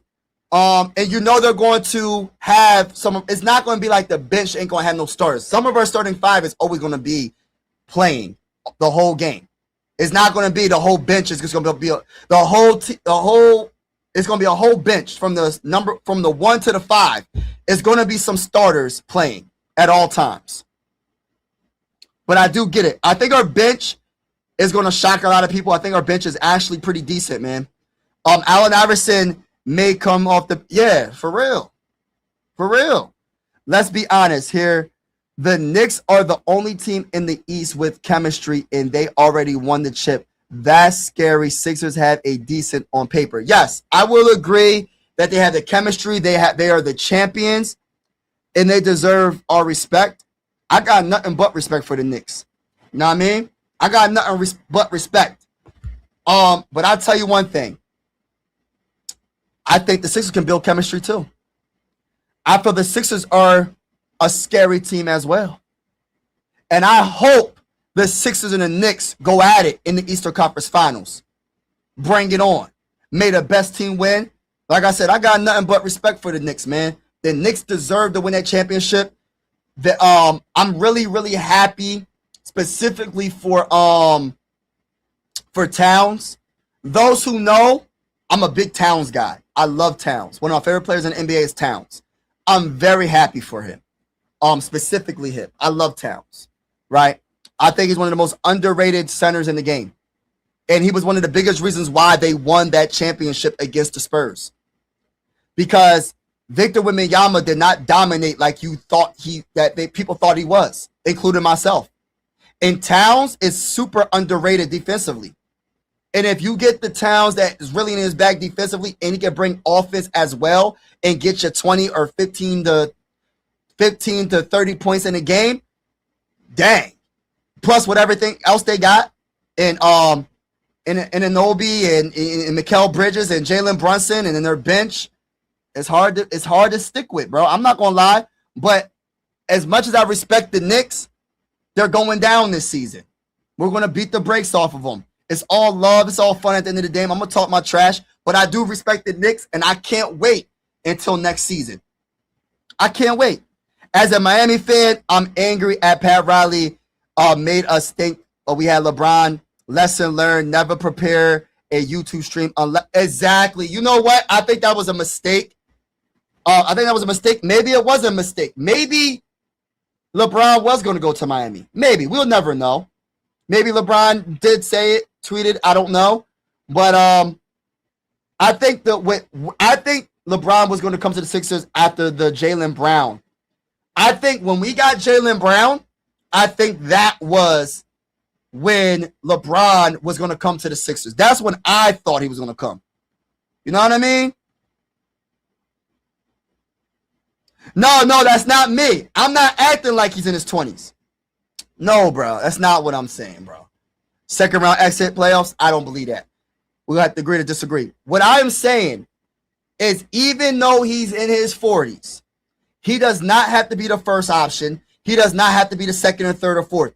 Let me say, it goes by matchup and who we play against.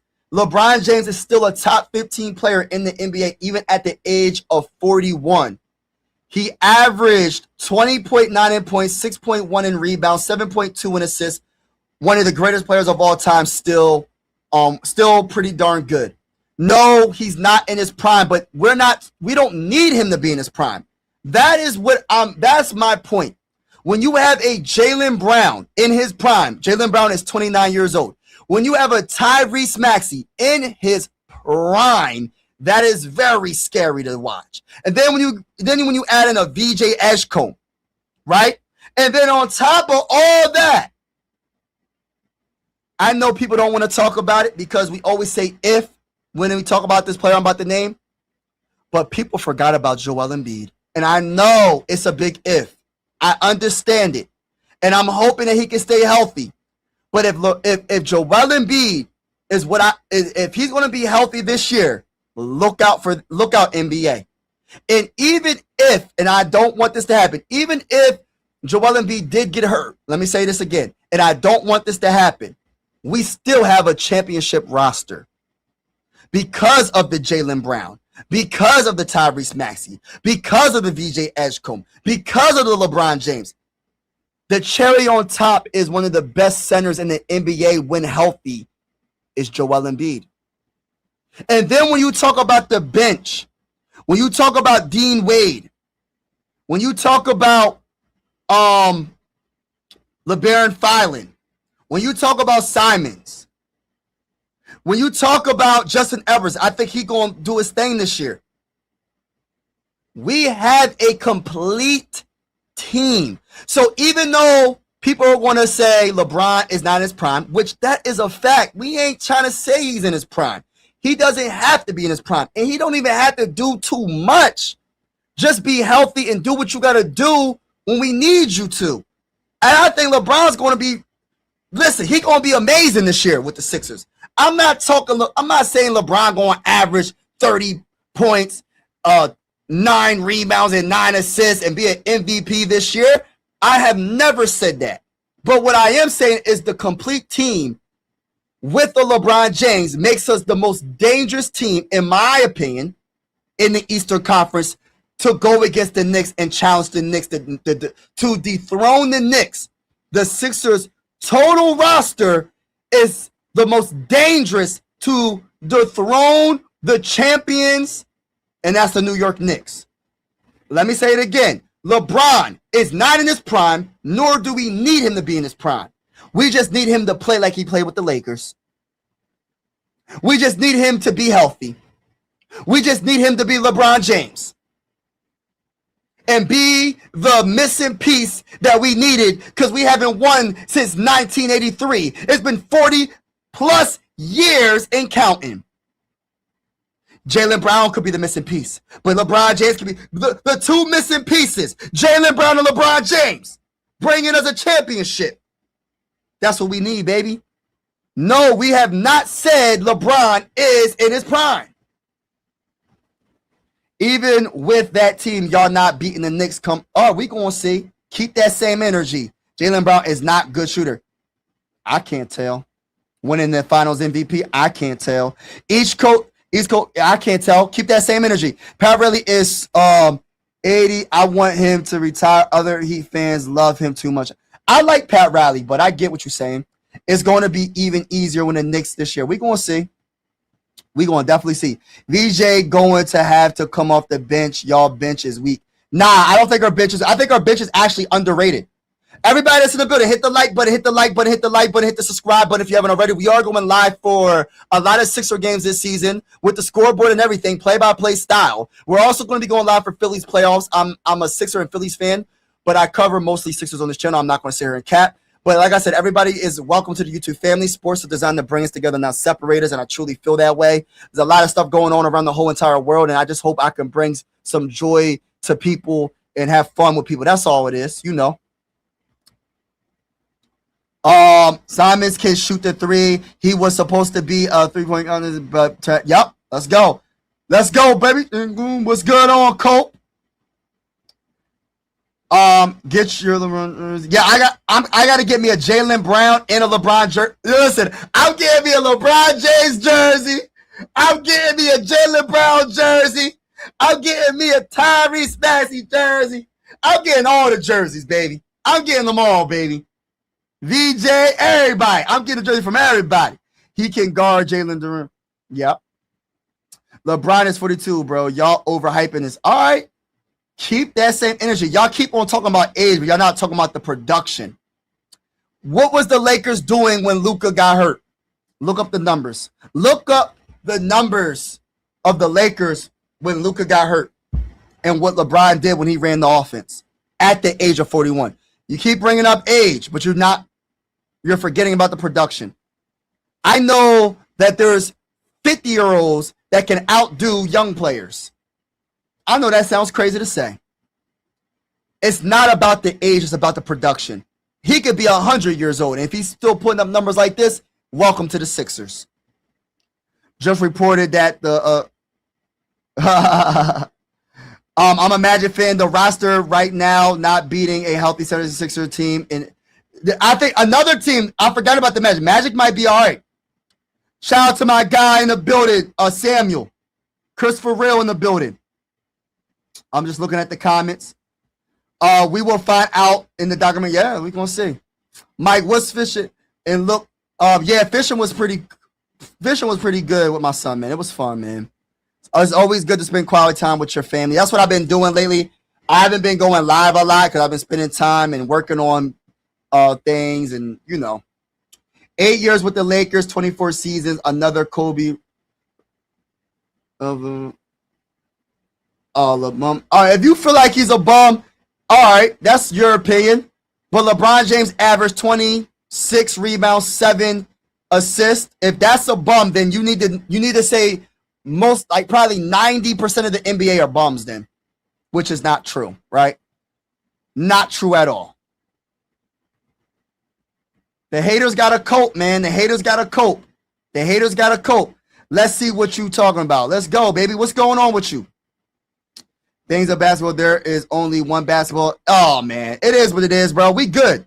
And we good. We got ball handlers. We got guys that are facilitate. That love to facilitate. LeBron he's a point forward. He loves to facilitate. And I can't wait to go against your Knicks and beat the brakes off your team. You can say what you want about the Sixers, but we are the biggest threat to the Knicks this year, bro. The biggest threat. Y'all keep on bringing up age. Y'all really coping. Y'all coping. It don't matter about the age. He's better than 90% of the NBA. He's better than 90% of the NBA. Even at his age. He could be 100 years old. He is better than 90% of the NBA. And I'm being nice when I say 90. I'm being nice when I say 90. Can you name 20 players better than LeBron James right now? Even at the age of 41, 42 years old. Can you name 20 players that you would take over LeBron right now? I highly doubt it. I highly doubt it. Name 20 players above LeBron. Name 20 players that you're choosing LeBron. You're choosing them over LeBron. Come on, bro. It's not, y'all making it sound like we want LeBron to be in his prime. We have a complete team. He's not the number one option. Why are y'all making it seem like we got LeBron and he's supposed to be the best LeBron of his career, like when he was with the Heat or the Cavs? We want LeBron to be LeBron, and whatever he does, which is good most of the time, that's what we want him for. We don't need him to be the Heat's LeBron in his prime. We don't need him to be the Cavs LeBron. We have dogs on this team. We have a Tyrese Maxey. We have a Jaylen Brown. We have a lot of dogs. Why do y'all make it seem that since we signed LeBron, yeah, he's 42 years old. Okay. You're acting like he's the number one guy on the roster. He's not the best player on this team. Any given day he could be, though.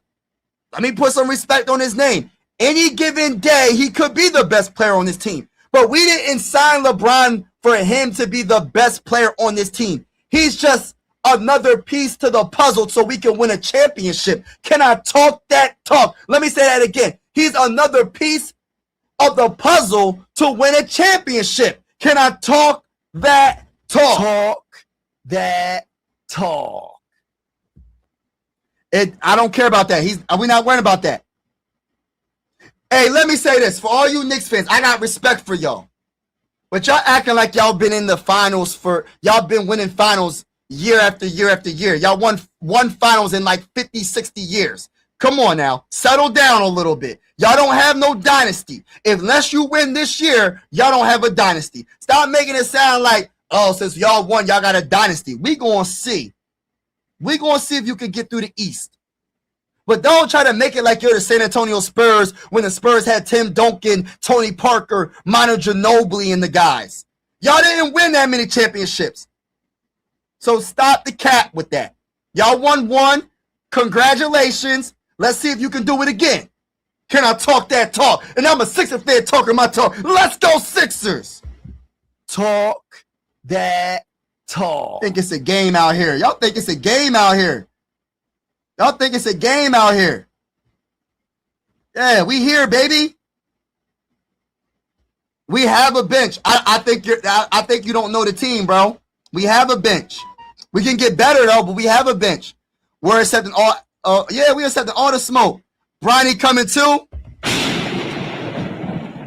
Bring him. I don't care. I can care less. Bring him. Listen, bring him. If he wants to come to the Sixers, bring him. He behind filing. He behind a couple other players though. You ain't getting no. Listen, it is what it is.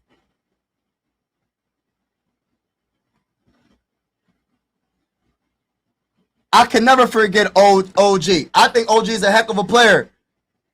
I love OG, but nah, bro. Y'all got good players. We're the biggest challenge. Y'all coping hard, man. Y'all just making all the excuses in the world. Sometimes it's good genetics. Sometimes it's, not only good genetics, but taking care of your body. Why does it have to be that? Why do you have to go to that route? Because he's 41, 42 years old, still playing at a high level. I mean, goodness. We're going to see what happens, though. We're going to definitely see what happens. But y'all coping hard with this. LeBron is 42. We know. We don't care. Yeah, we know. But he's not. We didn't sign LeBron for him to be the best player on the team. I don't know why everybody keep on trying to say that. We didn't sign LeBron for him to be the best player on the team. Any given night, he could be. I don't think he's washed. We'll see. We'll see. Venture bums. I don't agree with that. Simons is definitely not a bum. Simons is definitely not a bum. Dean Wade is definitely not a bum. I think LeBaron Filan, the guy we just drafted, is definitely not a bum. Look up some tape, bro. Look up some tape. I know you're not a Sixer fan. You're coping. You're trying to mess the vibe up. But bruh, do some research, bro. Do some research and keep that same energy. So when we go against your team, and we beat the brakes off your team, hold on. I want to make sure I see you in the comments, Georgie, 3467. Georgie, I want to see you in the comments. Don't hide. Matter of fact, who's your team? Who's your team? Because you talking and yapping, but you seem like the type that be yapping, and then when we go against your team, you yapping, right? And then you disappear when we beat the brakes off of you. You seem like you that type of guy. Don't be that type of guy. Don't come on the live stream yapping, and then you don't want the smoke. Because guess what? I will be here live for numerous games for the Sixers. I don't know who your team is. I don't know if you're a Lakers fan. I don't know if you're a Knicks fan, a Heat fan, whatever fan you are. Respectfully, in my opinion, we're going to beat the brakes off of your team. Can I talk that talk? Talk. I don't care. Talk. I invite the smoke, but tell me who your team is. I don't think y'all going back to back. Y'all don't have, listen, Knicks fans, I'm going to say it one more time. Y'all don't have a dynasty yet. Y'all won y'all championship. I got a lot of respect for y'all. In 50 some years, you got your third championship? You just tied the Sixers getting your third championship. Congratulations. Until you win a couple more, you're not a dynasty. We gonna see. And you got to get, listen, we have to get past y'all. Y'all got to get past us. You got to worry about the Heat. You got to worry about other teams as well. We gonna see. We gonna definitely see. Sixers are going to be second round exit. Just Knicks fans, you will have to. Yeah, man. I don't know why they making it seem like they a dynasty. Y'all ain't win no dang on back-to-back chip. Now, if you could shut me up by beating the Sixers in the playoffs and winning another championship, hey, listen, I got nothing but respect for y'all. But until y'all do that, y'all just yapping. Y'all ain't winning 50-something years. I'm happy for y'all. Congratulations. But win again. Y'all not no dynasty like the Spurs. Y'all not no dynasty like the Lakers. Y'all never had a dynasty. So stop it. Just like the Sixers never had a dynasty. Come on, bro. I'll beat my... Let's go, baby. For real. Let's go, Nate. I know you... Hey, listen, bro. Ed, what's good with you, bro? You know the vibes. Shout out to you. Everybody in the building, hit the like button, hit the subscribe button. We are going live for many Sixer games with the scoreboard and everything. And whether you're a Sixer fan or not, you're welcome to the YouTube family. And I always say sports is designed to bring us together, not separate us. And I truly feel that way. Like I said again, even if you're not a Sixer fan, you're welcome to the YouTube family, man. I got a lot of people that's on this channel. I got Knicks fans. I got Bulls fans. I got Laker fans. I got all types of fans on this channel, bro. It is what it is. Everybody's welcome. Because at the end of the day, I take it serious, but I don't take it that serious where I'm like, oh, if you're not a Sixer fan, I don't want you nowhere around. Like, that's stupid. It's just sports. At the end of the day, it's just fun. It's just trash talking. It ain't that serious. There's way more important things, respectfully, even though I love sports, than sports right now. Real life is more important, right? And, you don't know what people going through. And I'm not going to just shut out people that might like my content and they're not a Sixer fan. They're like, oh, well, he don't want me to be part of the YouTube family because I'm not a Sixer fan. I ain't doing all that. If Bron wanted to come to they would have yeah, exactly, bro. Yeah, exactly. The disrespect is unreal. Yeah, it's crazy, bro. Them breaks getting beat. Yeah, bro. I don't know why they talking crazy. I like Sixers, bro. I just like to see the bench upgraded. Maybe hey, listen, bro. The only thing, Georgie, you're a Sixer fan and you talking crazy, bro. I'm calling you out. The team, listen, bro. How do you know the bench ain't really that good, bro? We ain't played one game yet. On paper, bro, Simons is better than Quentin Grimes. Simons, on paper, in my opinion, is better than Jared McCain. Also, LeBron Filan. A lot of people got a lot of respect for LeBron Filan. I think he's going to be really good coming off the bench. Oh, hold on now. You got Dean Wade, a good 3-point shooter. I feel like Justin Edwards is going to have a nice year. This is the thing. We're always going to have some players that are in the starting lineup that's going to be playing the whole, like, we're going to have some starters playing with the bench. It's not going to be a starting 5 of bench players, bro. I highly doubt it. Unless it's a blowout and we're winning by 100 points or 50 points, you're not going to have all bench players. But I do get what you're concerned about the center position. I also have a little bit of concern, but we'll see what happens with that. But I was saying, in moments, depending on who we play, LeBron James could be the 5, depending on who we play. I'm not saying LeBron's going to guard Victor Wembanyama. Sometimes he probably could because Victor likes to shoot 9 threes in a dang on game. And that's part of the reason why they lost to the Knicks, because he shot 9 threes a dang on game when he's one of the most gifted, unguardable centers in the game. But that physicality that Towns brought to him, he couldn't post up Towns like that. So that's why he was chucking up them dang on threes. But getting back to what I was saying, the versatility, I think even Dean Wade, depending on who the center is, can play center. Adembona, I'm not really feeling that. I ain't going to sit here and cap. Janai Broom, I got to see it to believe it. The guy that we got from the Knicks, I forgot Bull's name. He's a center. He could play. We're going to see. There's always going to be some type of flaw on this team. But if you're talking about guards, we have some of the best guards in the game, bro. You got people don't look up Simons when you get a chance and look up LeBron Filan. We got some of the best guard play. I feel like even when it comes to our small forwards, I think Justin Edwards is going to have one of the most underrated seasons coming off the bench this year because he has no choice but to be pretty good this year. Because when you have a starting 5 the way you have, like say of course Jaylen Brown will be on the bench, right?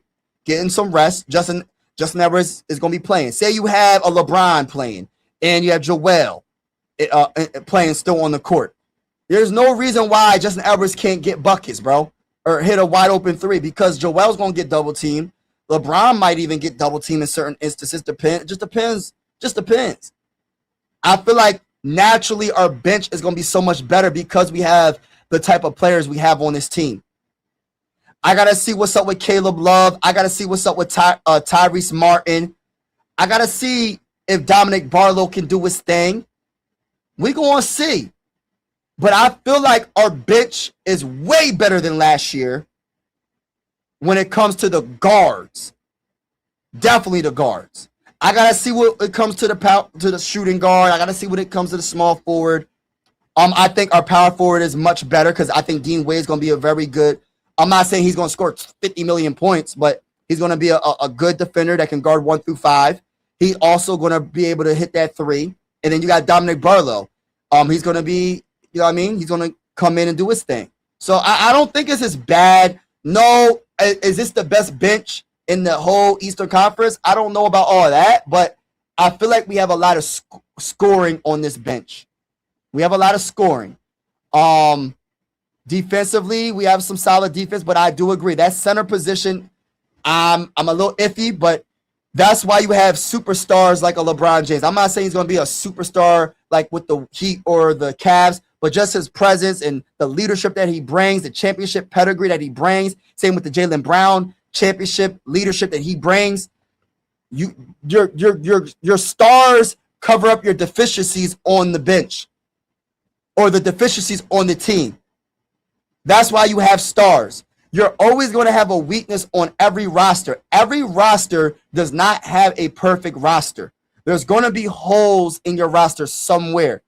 But when you have the players that we have, they're going to cover up the deficiencies, in my opinion, so well that the bench has no choice but to be better. They're going to be better. I think it's better than last year. Can we get better? Yes, we can. We still in the off season. We ain't start yet. So we still have some time to get better on the bench. We still got time. We're not done yet. We're not done yet. Let's share what you have. Exactly. It can't be a perfect roster. Who would have thought we would get rid of Paul George for Jaylen Brown? Come on, bro. Who would have thought after getting Jaylen Brown, we would have LeBron James? This is the best roster the Sixers had since, on paper, obviously, we got to see what they look like on the court, since the Julius Erving days, the Moses days, the Maurice Cheeks days. The last time he won a championship was 1983, before I was born. So my whole thing is this. In my opinion, this is the best roster so far. And we have room to improve, yes. But I would take this roster over any roster we had over the last, I don't know how many years. It's been a long time. Since that 1983 team, respectfully.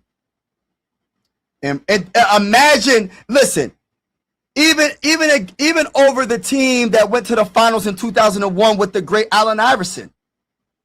Allen Iverson is great, one of my favorite players of all time. But the problem, I love Dikembe Mutombo, RIP to him. I like Snow. I like Aaron McKee. I like them. But they ain't this. You got one superstar in Allen Iverson and the rest of the squad, it just wasn't good enough. This team has multiple players that can take over the game at any given night. This team has players that are on the bench that could possibly be a starter, which really is probably Simons is like the one guy I can really name off the bench that can be a starter on some teams possibly. But you get what I'm saying, bro. Like, we have a good team, bro. We have room to improve, though. We have room to improve. Upgrade at center for like backup center. Joel Embiid got to stay healthy, but we got to improve like backup. I think Joel is given a whole league. Yes, that's true. That's a fact. That's a fact, bro. It's a fact. How you can double 4 different plays. That's true. Simon Holland, Wade can all space the floor way more off the bench than pass. Exactly, bro. This bench is way better than it was, bro. People, this is what I don't understand, right? And I get it. Fans are going to think what they think, and everybody's entitled to their own opinion, just like I'm entitled to my opinion. And maybe my opinion is wrong a lot of the time. But you can't have a perfect roster. It's like if you don't have a whole all-star starting 5 and a whole all-stars coming off the bench, there's always something to say about, well, we don't have a bench at all. Yeah, we have holes in our bench, but I would never say that we don't have a bench. You can't have a whole all-star team. You can't. That's why you have the stars that you have on this team to cover up the deficiencies. Yes, like and subscribe.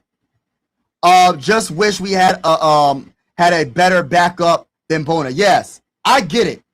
Yeah. I like him too. I can't even pronounce his name. But yes, I like him too.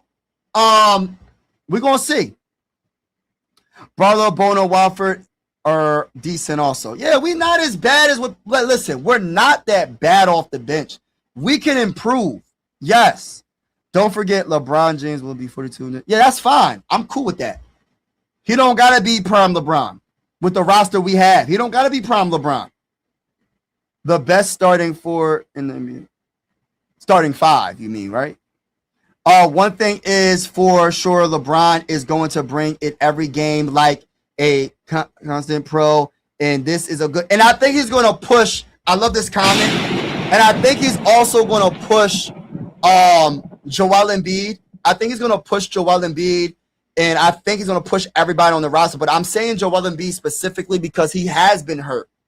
I think he's going to push him to have a better I don't know. I'm not saying Joel Embiid's not working out. I'm not saying that he's being lazy in the offseason. But he's going to push Joel Embiid. And I think that's all good for us. And if Joel Embiid is the guy that I know he can be, that I believe that he will be this upcoming season, people are going to be like, dang, I forgot about Joel. People forgot already that the reason why we beat the Celtics, we came back from 3-1 in the series was because Joel Embiid came back. People are so quick to forget how good Joel Embiid is. I understand the health. That is a fact. I'm not denying that. But now that he doesn't, Joel Embiid does not have to be the number one option anymore. When he was getting hurt, most of the time he was the number one option. He's literally the third, could be the fourth option on this team. That gives him more of an opportunity to stay healthy than in previous years. Even with the Jimmy Butler days. Joel Embiid was all that in a bag of chips. When we had Ben Simmons and Tobias Harris, Jimmy Butler, listen, people forget he was the best player on the team, bro. He doesn't have to be the best player on the team no more. Will Joel Embiid have moments where you're like, oh my goodness, this man just cooked whoever is guarding him, and you're like, gosh, Lee, I forgot about that guy. He's going to have those moments, especially with a 42-year-old LeBron James. I said it because LeBron James is still a very good player. Is he prime LeBron? No, I'm not delusional. But is he still a good player? Yes. This goes to show you, if you take care of your body and good genetics, yeah. And number one, God, anything is possible. Anything is possible. Oh, let me read this comment. No. Good fit for what thing? Oh, I read that comment. But shout out to you for that comment. Vikings versus yeah, it's on. It'll be something because LeBron, that Kevin Love backups. Yes, backup setter signs on a vet. Oh my gosh, I would love Kevin Love if Kevin Love as a backup player. Do you think we can get Bronny too? I think we probably will get Bronny if the Lakers release him. Only perfect roster was 2010 Warriors in the 80s. And yeah, there's no such thing as a perfect roster, bro. Like, people be like, when we make a move, like, I get it. Fans are going to want the perfect team to win, right? But even the perfect team don't always win. What happened when, and that wasn't a perfect team, but they had a very good team. Do y'all remember the year when, what year was it? When LeBron made the first decision to go to the Heat? And it was D Wade. Y'all remember when D Wade, how good D Wade is? D Wade is one of the greatest players of all time. Do y'all remember how good Chris Bosh was with the Raptors and then he went to the Heat? On paper, there's in a prime some of the best players of all time, D Wade, LeBron, and Chris Bosh. Yeah, their bench wasn't all that, but they still made it to the finals. But guess what? They lost.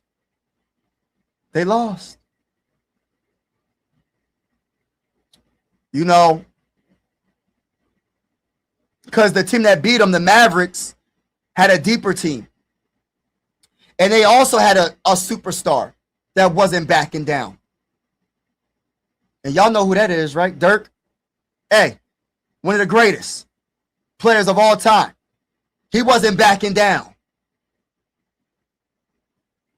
You don't need to have an all-star team to win. You just have to have a couple. You have to have an all-star or two.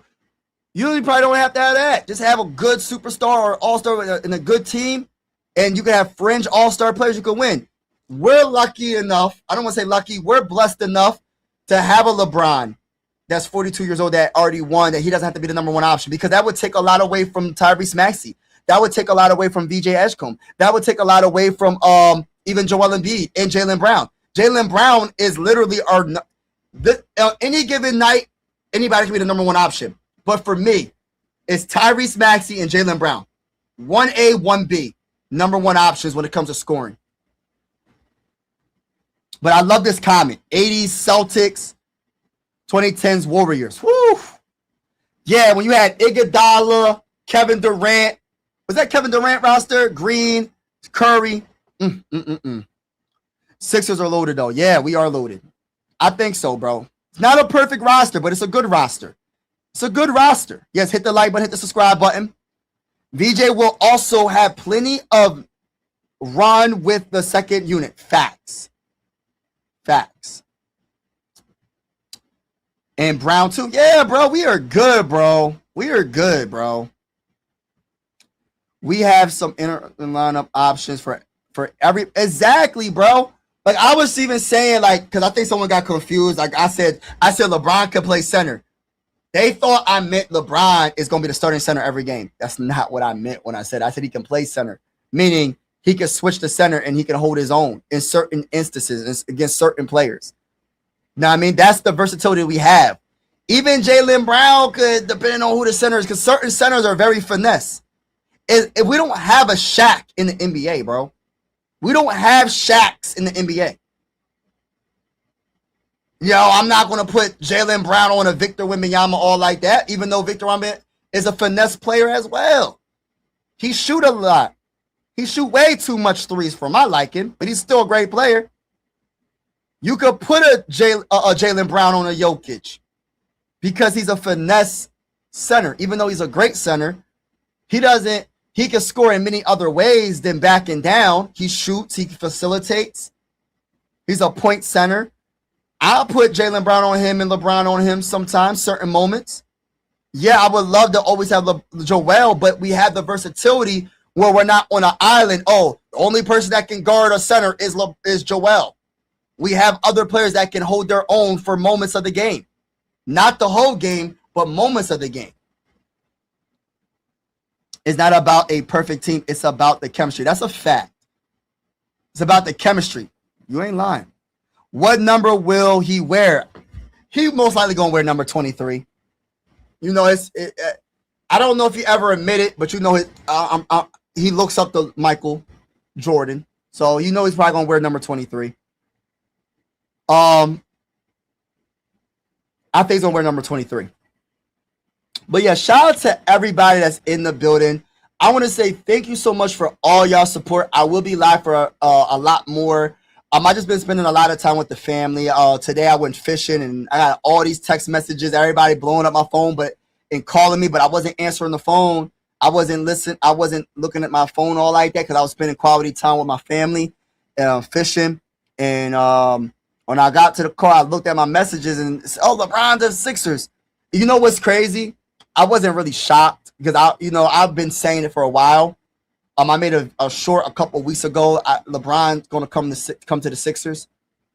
Spoken into existence because I felt like our roster is the best built roster in the East, and I think he didn't want to stay in the West. The West is the wild, wild West.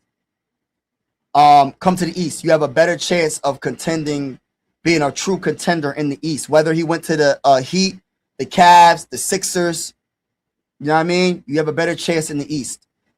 Even though the East ain't no joke, but still, you have a better chance in the East. Even though the defending champions are the New York Knicks, and the New York Knicks are very, very good. But I had a feeling he was going to come to the Sixers. But yeah, man, I'm going to be going live a lot. Like I said, I will be going live for a lot of Sixer games, some Phillies games, especially for the playoffs. And if you're into football, I have another channel. It's Mike Sports Vibes. This channel that you're on right now is Mike Sports Vibes 2. But I have another channel called Mike Sports Vibes. The name on the screen, Mike Sports Vibes. And that's my football channel. As you can see, I'm a hybrid sports fan. I'm Philly everything besides football. I'm a Viking fan. But you're welcome to go to that channel as well if you're into football. And if you're wondering why I'm not an Eagle fan, it's because of Randy Moss. Randy Moss made me into a Viking fan. So I've been a fan because of Randy Moss. But yeah, man. Shout out to everybody that's in the building. About to get off shortly. Let's hit that like button. Thank you. VJ Brown. VJ Brown guarding him for 48 minutes is tough. Yeah. Yeah. Can't wait to see defensive stop Brunson. Yeah, Brunson. I got your comment. Yeah, Brunson is yeah, he's a superstar in my eyes. Brunson is a very, very, very, very good player. Probably the greatest Knicks player of all time. Probably. I'm not saying he is. Probably he is. Probably he's not, depending on who you talk to. He's a heck of a player. And but I have a lot of respect for the New York Knicks. I got a lot of respect for the Miami Heat. But respectfully, it's going down. Y'all going down. They going down. Bring it on. We ain't scared. Sixers, we ain't scared. We not scared of nobody. We're not scared of nobody. Bring it. 76ers versus Lakers Christmas night in LA. Let's go, baby. Let's go.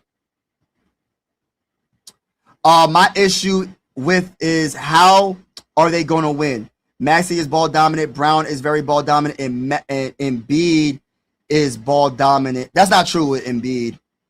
LeBron can play off ball, but these other guys. It's all about, they said the same thing about the Heat.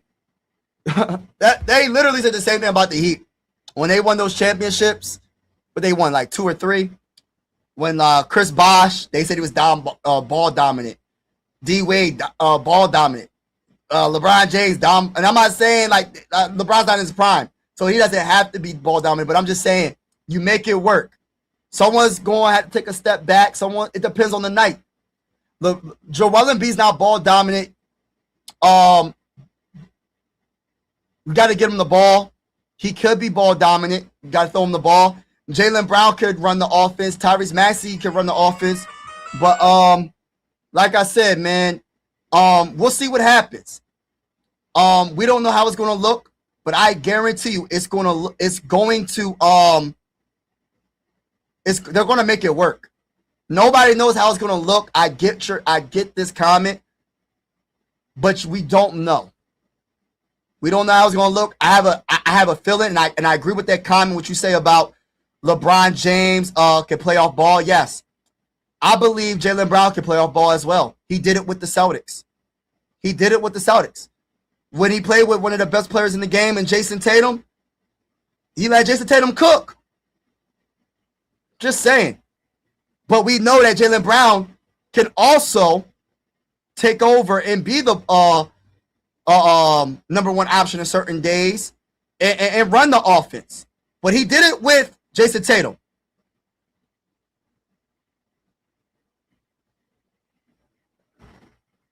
And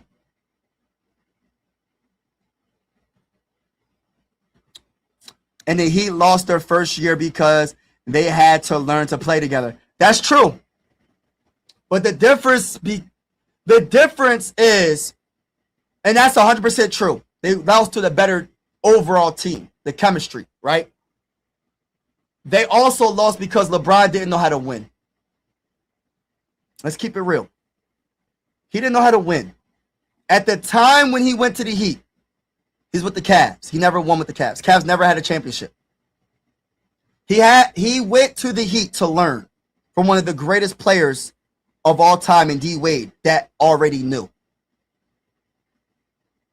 LeBron James in that finals passed up wide open shots. LeBron James in that finals isn't the LeBron James after that year. He's not the same LeBron James when he went to the Cavs and won. He's not the same LeBron James when he won with the Lakers. He knows how to adapt. And I'm pretty sure these professional athletes, these professional stars that we have on this team know how to adapt. Tyrese Maxey adapted to James Harden. When James Harden was with the Sixers, I know people forget about this stuff, man. Tyrese Maxey played off ball. Just saying. I don't know if you remember that. James Harden was on the Philadelphia 76ers. And Tyrese Maxey played off ball. So what I'm trying to say is this. LeBron James is a whole different player. Tyrese Maxey is a whole different player. And they know how to adapt to the situation. We're going to see, because just because I'm saying all this, maybe I'm wrong. But I feel like I'm right. And they will adapt to each other's game. And it will be one of the greatest shows that we have seen in a very long time. Let me read some of these comments. Yes, Maxey is more natural. Hold up. I'm a Celtics fan. Brown didn't play off ball in the days where Tatum would go off. Brown was upset. Hey, listen. He gonna have to figure it out. It worked. They won a championship together. So even if he was upset, when Jason Tatum was going off, guess what? They still won a championship. I'm just saying, regardless of how he felt, they still won a championship. That's all that matters. Maxey off-ball shooting is elite. Yeah, I don't know why you're saying that Maxey can't be an off-ball. Maxey was amazing with James Harden off-ball. I don't know if you've seen the Sixers when they had James Harden. Yes, Maxey is more. I don't know what we'll talk about. I think he don't know. We had James Harden at one point. James Harden got mad at Maxey because he wanted Maxey to start having the ball more and shooting the ball more. He was pretty much saying to Doc Rivers, respectfully, kick rocks. Tyrese Maxey, listen to me. I want you to have the ball more and shoot the ball more. James Harden was getting, listen, there were some times where James Harden was like, Tyrese, what are you doing? No, don't pass me the ball, shoot the ball. It was moments like that. We talking about James Harden saying that, bro. James Harden was a big part of Tyrese Maxey's growth, whether people want to admit it or not. Tyrese Maxey took another step up with James Harden. It took another step without James Harden. But James Harden taught him some things, bro. And he played all ball. But guess what? They made it work. They ain't win nothing. Yeah, hit that like button. Yes, Maxey all ball in his more natural game. Exactly. I don't know what we're talking about. Brown is average from three, but he does everything well, though. He don't need to shoot threes all like that. And he'll be better on this team from three. We got a lot of talent. Yeah, hit that like button, y'all. Hit that subscribe button. I will be going live for a lot of Sixer games in this season with the scoreboard and everything. And even if you're not a Sixer fan, you're welcome to the YouTube family. Sports are designed to bring us together, not separate us. I've been live for 2 hours and 22 minutes talking about LeBron James coming to Philly. One thing Sixers fans got to keep in mind is LeBron wins everywhere he goes. That's true, but and you want to know why? Because he adapts. He adapts to the players. He adapted. Like, let me give you a perfect example. Remember when he went to the Heat and D Wade was the number one option? You know what D Wade said? D Wade was like, "You're the best player. Why are you giving me the ball?" D Wade adapted to LeBron. He said, "I'll close out some games, but listen, bro, you're LeBron. Take over." You adapt to each other's game. You adapt to each other's game. I'm pretty sure, I know Mikal Bridges, Hart. Who else was Villanova? Who else was on the team? Josh Hart, Jalen Brunson. Was it Mikal Bridges? Was it Mikal Bridges? Yeah, I think they're all played for Villanova. Let me say this. But guess who was the guy that got on the team? That really was, nobody thought it would happen, but it happened. The Timberwolves made that fatal mistake, bad mistake, and they got rid of Towns. Towns went over there. It took them, I think Towns was on the Knicks for 2 years, won it the second year. We'll see what happens this year with the Sixers. We don't know. We'll see what happens. But chemistry is very important. But to say that Tyrese Maxey is just ball dominant is cap. To say that Joel Embiid is ball dominant is cap. Because most of the time, he has to get the ball thrown to him. He's not a point guard. He's a center.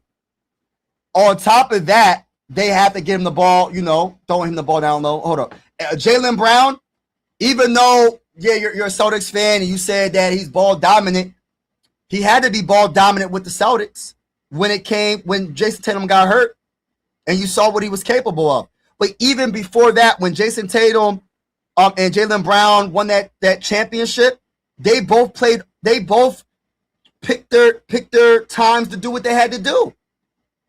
And they won a championship. I mean, all these, they can make it happen.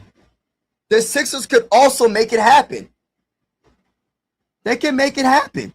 LeBron is definitely the piece that can teach you guys. Yeah, exactly. Play together. Exactly. I agree. Cheat code because he's been there. Exactly. Been there, done that. And I keep, and people, and listen, I understand people going to use the age. 42. He's 42. We do not want LeBron to be the number one option every single night. Yes, he can be some nights, but not every night. We have a Jaylen Brown. And then you're a Celtics fan. How do you feel about Jaylen Brown getting traded for Paul George? Are you mad about that? If you're still in the comments. Also, like, people be trying to make it seem like LeBron is supposed to be prime LeBron. We don't need him to be. But he's still a good LeBron. People got to stop looking at the age and start looking at the production. What he did with the Lakers last year. When Luka went down, even when Luka was playing, how he adapted his game to Luka, because Luka is a ball dominant guard. Luka's not playing off ball, right? Because he's that good, right? Nor should he, because he's that good. But LeBron adapted to that. And I feel like everybody on this roster can adapt to each other's game, including Jaylen Brown. But that Tyrese Maxey being ball dominant, I really feel like Tyrese Maxey, like my bull said, is naturally a 2, playing as a 1. He's a hybrid guard, meaning he's a shooting guard playing as a point guard, pretty much. Not saying that Tyrese Maxey can't facilitate. Not saying that Tyrese Maxey can't get 10 assists in a game. But he's more of a scorer. And as much as I like VJ, I don't know if VJ he's more of a 2 than a 1 in my opinion. And for a second-year player, I'm not going to put that pressure on him because we trying to win a championship this year. But it just depends on the game, man. Depends on the game and who we play against. It could be LeBron do his thing one game, Jaylen Brown do his thing another game. It could be Jaylen Brown doing his thing 5 games in a row, and then next thing you know, Tyrese Maxey doing his thing. Or it could be a combination of Jaylen Brown cooking and Tyrese Maxey cooking and Joel Embiid cooking and LeBron. Like, it's so many ways we can go about it, bro. LeBron James helped younger players develop on this team because he see the whole game in the court. Exactly, to structure. Exactly. I love that comment. Simons is a good shooter too. Yup. Agree. You have every right to be excited for the season, but I'll be rooting against y'all. Hey, listen! I hope to see you in the comments, Joshua. You talking that good stuff, man. You talking that good basketball. You know what I'm saying? All I will say is this, bro. When we see y'all this year, I hope the first game of the season is Celtics versus Sixers. Jaylen Brown, and I hope it's in Boston. Jaylen Brown, going back to Boston, going home. Let's beat them in Boston, game 1, baby. Let's beat the Boston Celtics game 1 of the 2026-27 season, baby. Let's make it happen. 2026, 2017. Let's make it happen. Shout out to everybody in the building. Knicks in 5. We gonna see. I like the Knicks. This was before Maxey was him. That was early Maxey. Was it not? Listen, bro. He had to be taught that to play like that. But still, he's capable. But that gave you tape that he can do it. He can play off ball and on ball. And I'm telling you, bro, I don't know everything about basketball, but Tyrese Maxey's more of a 2, bro. He is not a 1. He will love to have LeBron run point. I'm trying to tell you. He will love to have Jalen Brown run point. I'm trying to tell you, bro. Tyrese Maxey, listen, he is more of a 2 playing as a 1. I'm just, Sixer fans, every Sixer fan probably know this. Every Sixer fan probably knows he's more of a 2, bro. He loved getting the passes from James Harden. I'm telling you, bro. Yeah, he can run the offense, but I'm trying to tell you, bro, Tyrese Maxey is a natural 2, bro. Playing as a 1. Simon's 38%. Yeah, I love it.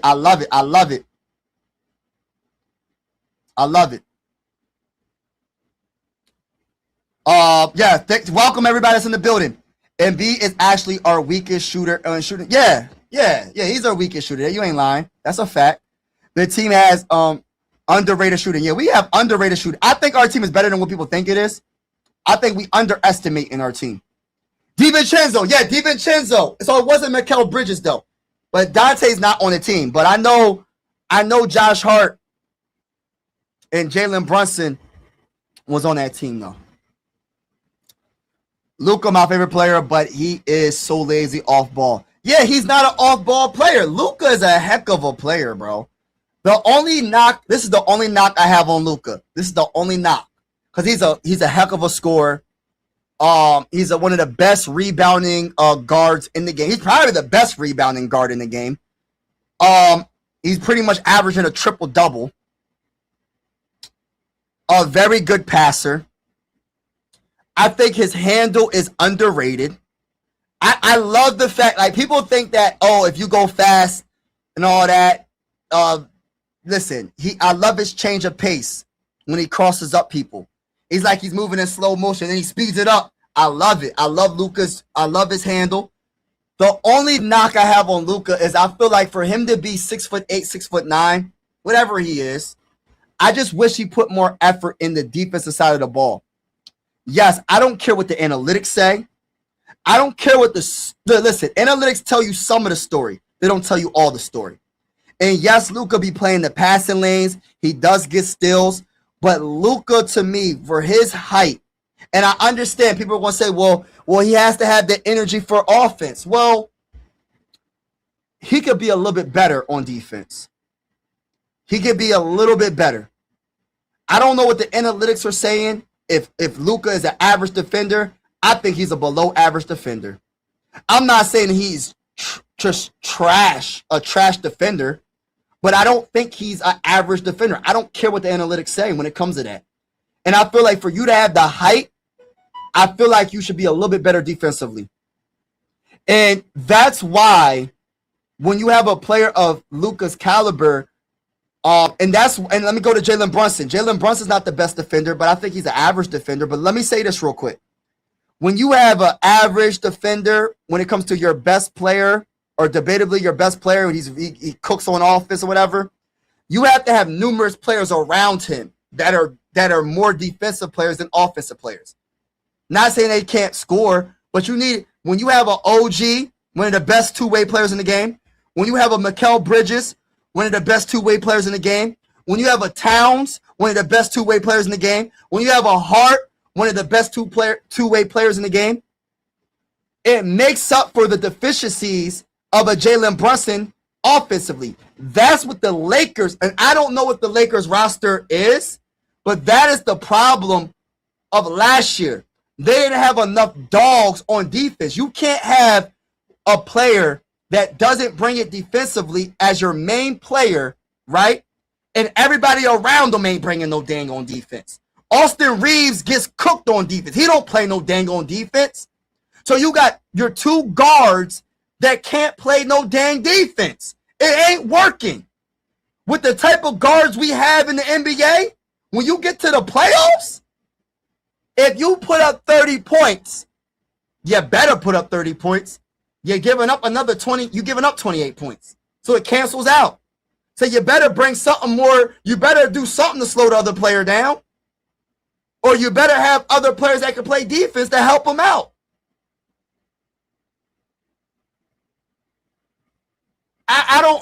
You know what I mean? And I don't know what the Lakers roster is.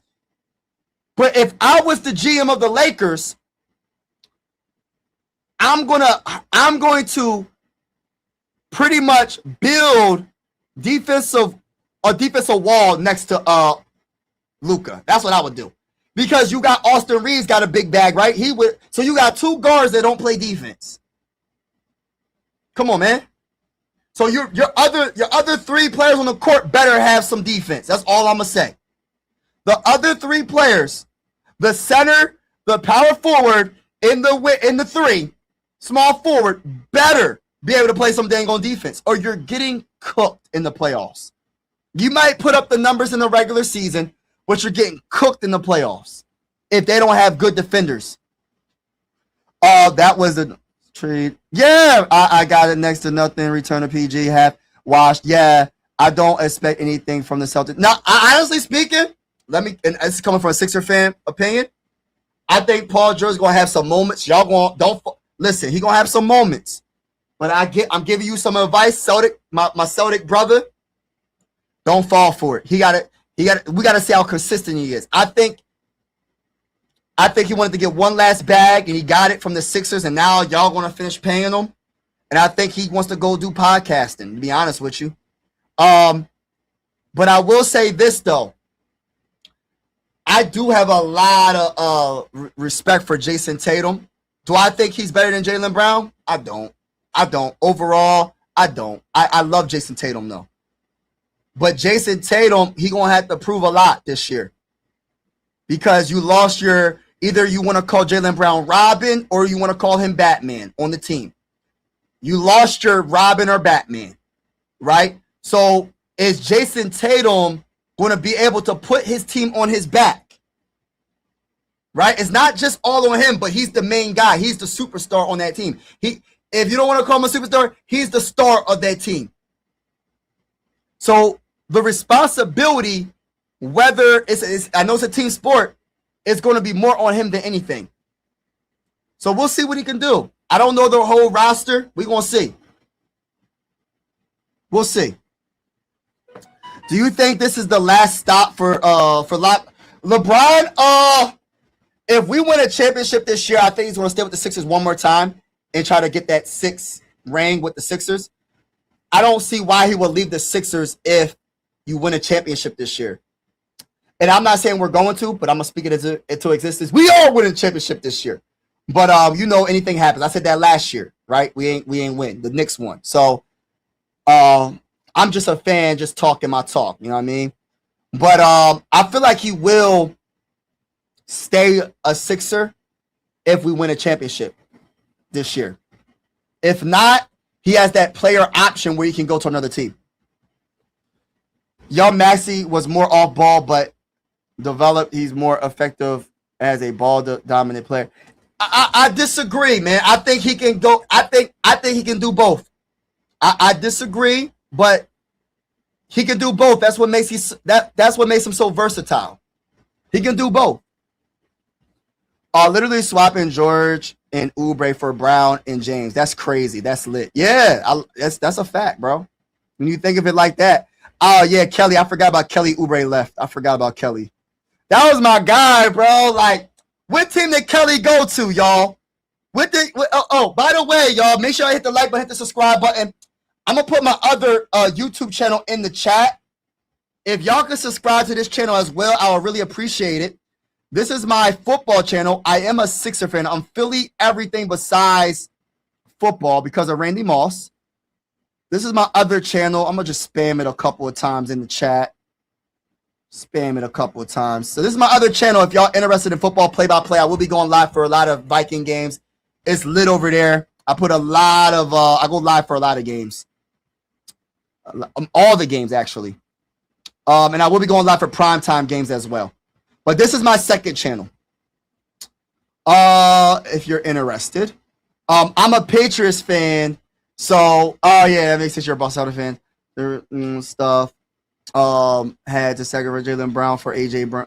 Yeah, and it's not worth it unless my Patriots win the Super Bowl. You know what? Can I say this real quick, man? I'm a very big Drake May guy, man. As a Viking fan from Pennsylvania, bro,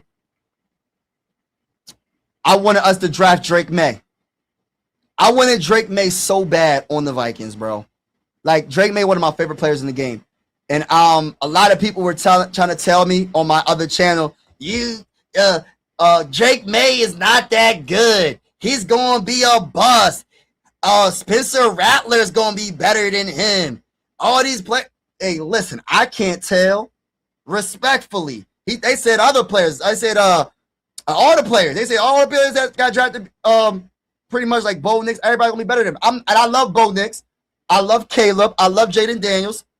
But my guy, Caleb was my number one, and number two was my Drake May. Those are the two quarterbacks that I liked out of that draft. And people was hating like, yo, Drake May ain't that good. Drake May got to the Super Bowl. He only was 23 years old. He's only going to get better. He's only going to get better. But anyway, LeBron is a bandwagon. He's trying to get them champions. He's trying to get them chips, man. I ain't mad at him, though. I'm not mad at him, man. Welcome to the Sixers, bro. Welcome to the Sixers. I ain't mad at him. I'd like to see him in his career with the Cavs after the 2 years. Yeah, I wouldn't mind that. I wouldn't mind that. Uber. Oh, he went to Indiana. Oh my gosh. Let me say this real quick. The Pacers are going to be one of the best teams in the East, y'all. Do y'all hear what I'm saying? The Pacers are going to be one of the best teams in the East.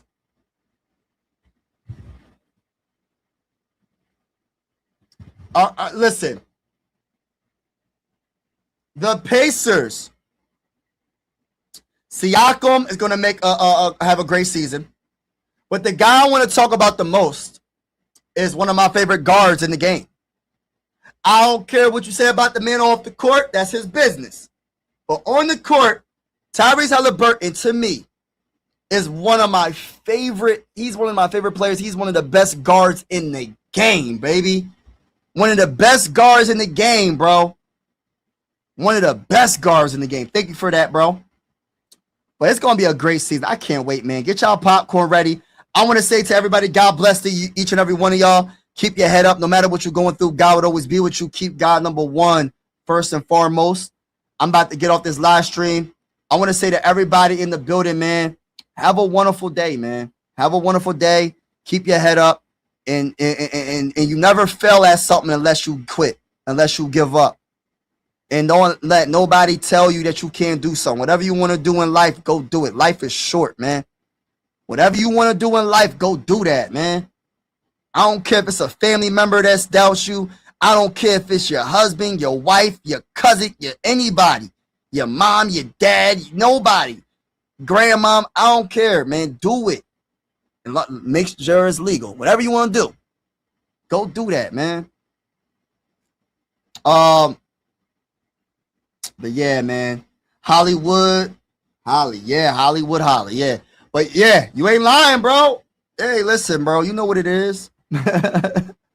But all right, y'all. Peace out, y'all. Have a wonderful day. Shout out to my boy Nick in the building. Yeah, we good, bro. Welcome to the Sixers, LeBron James.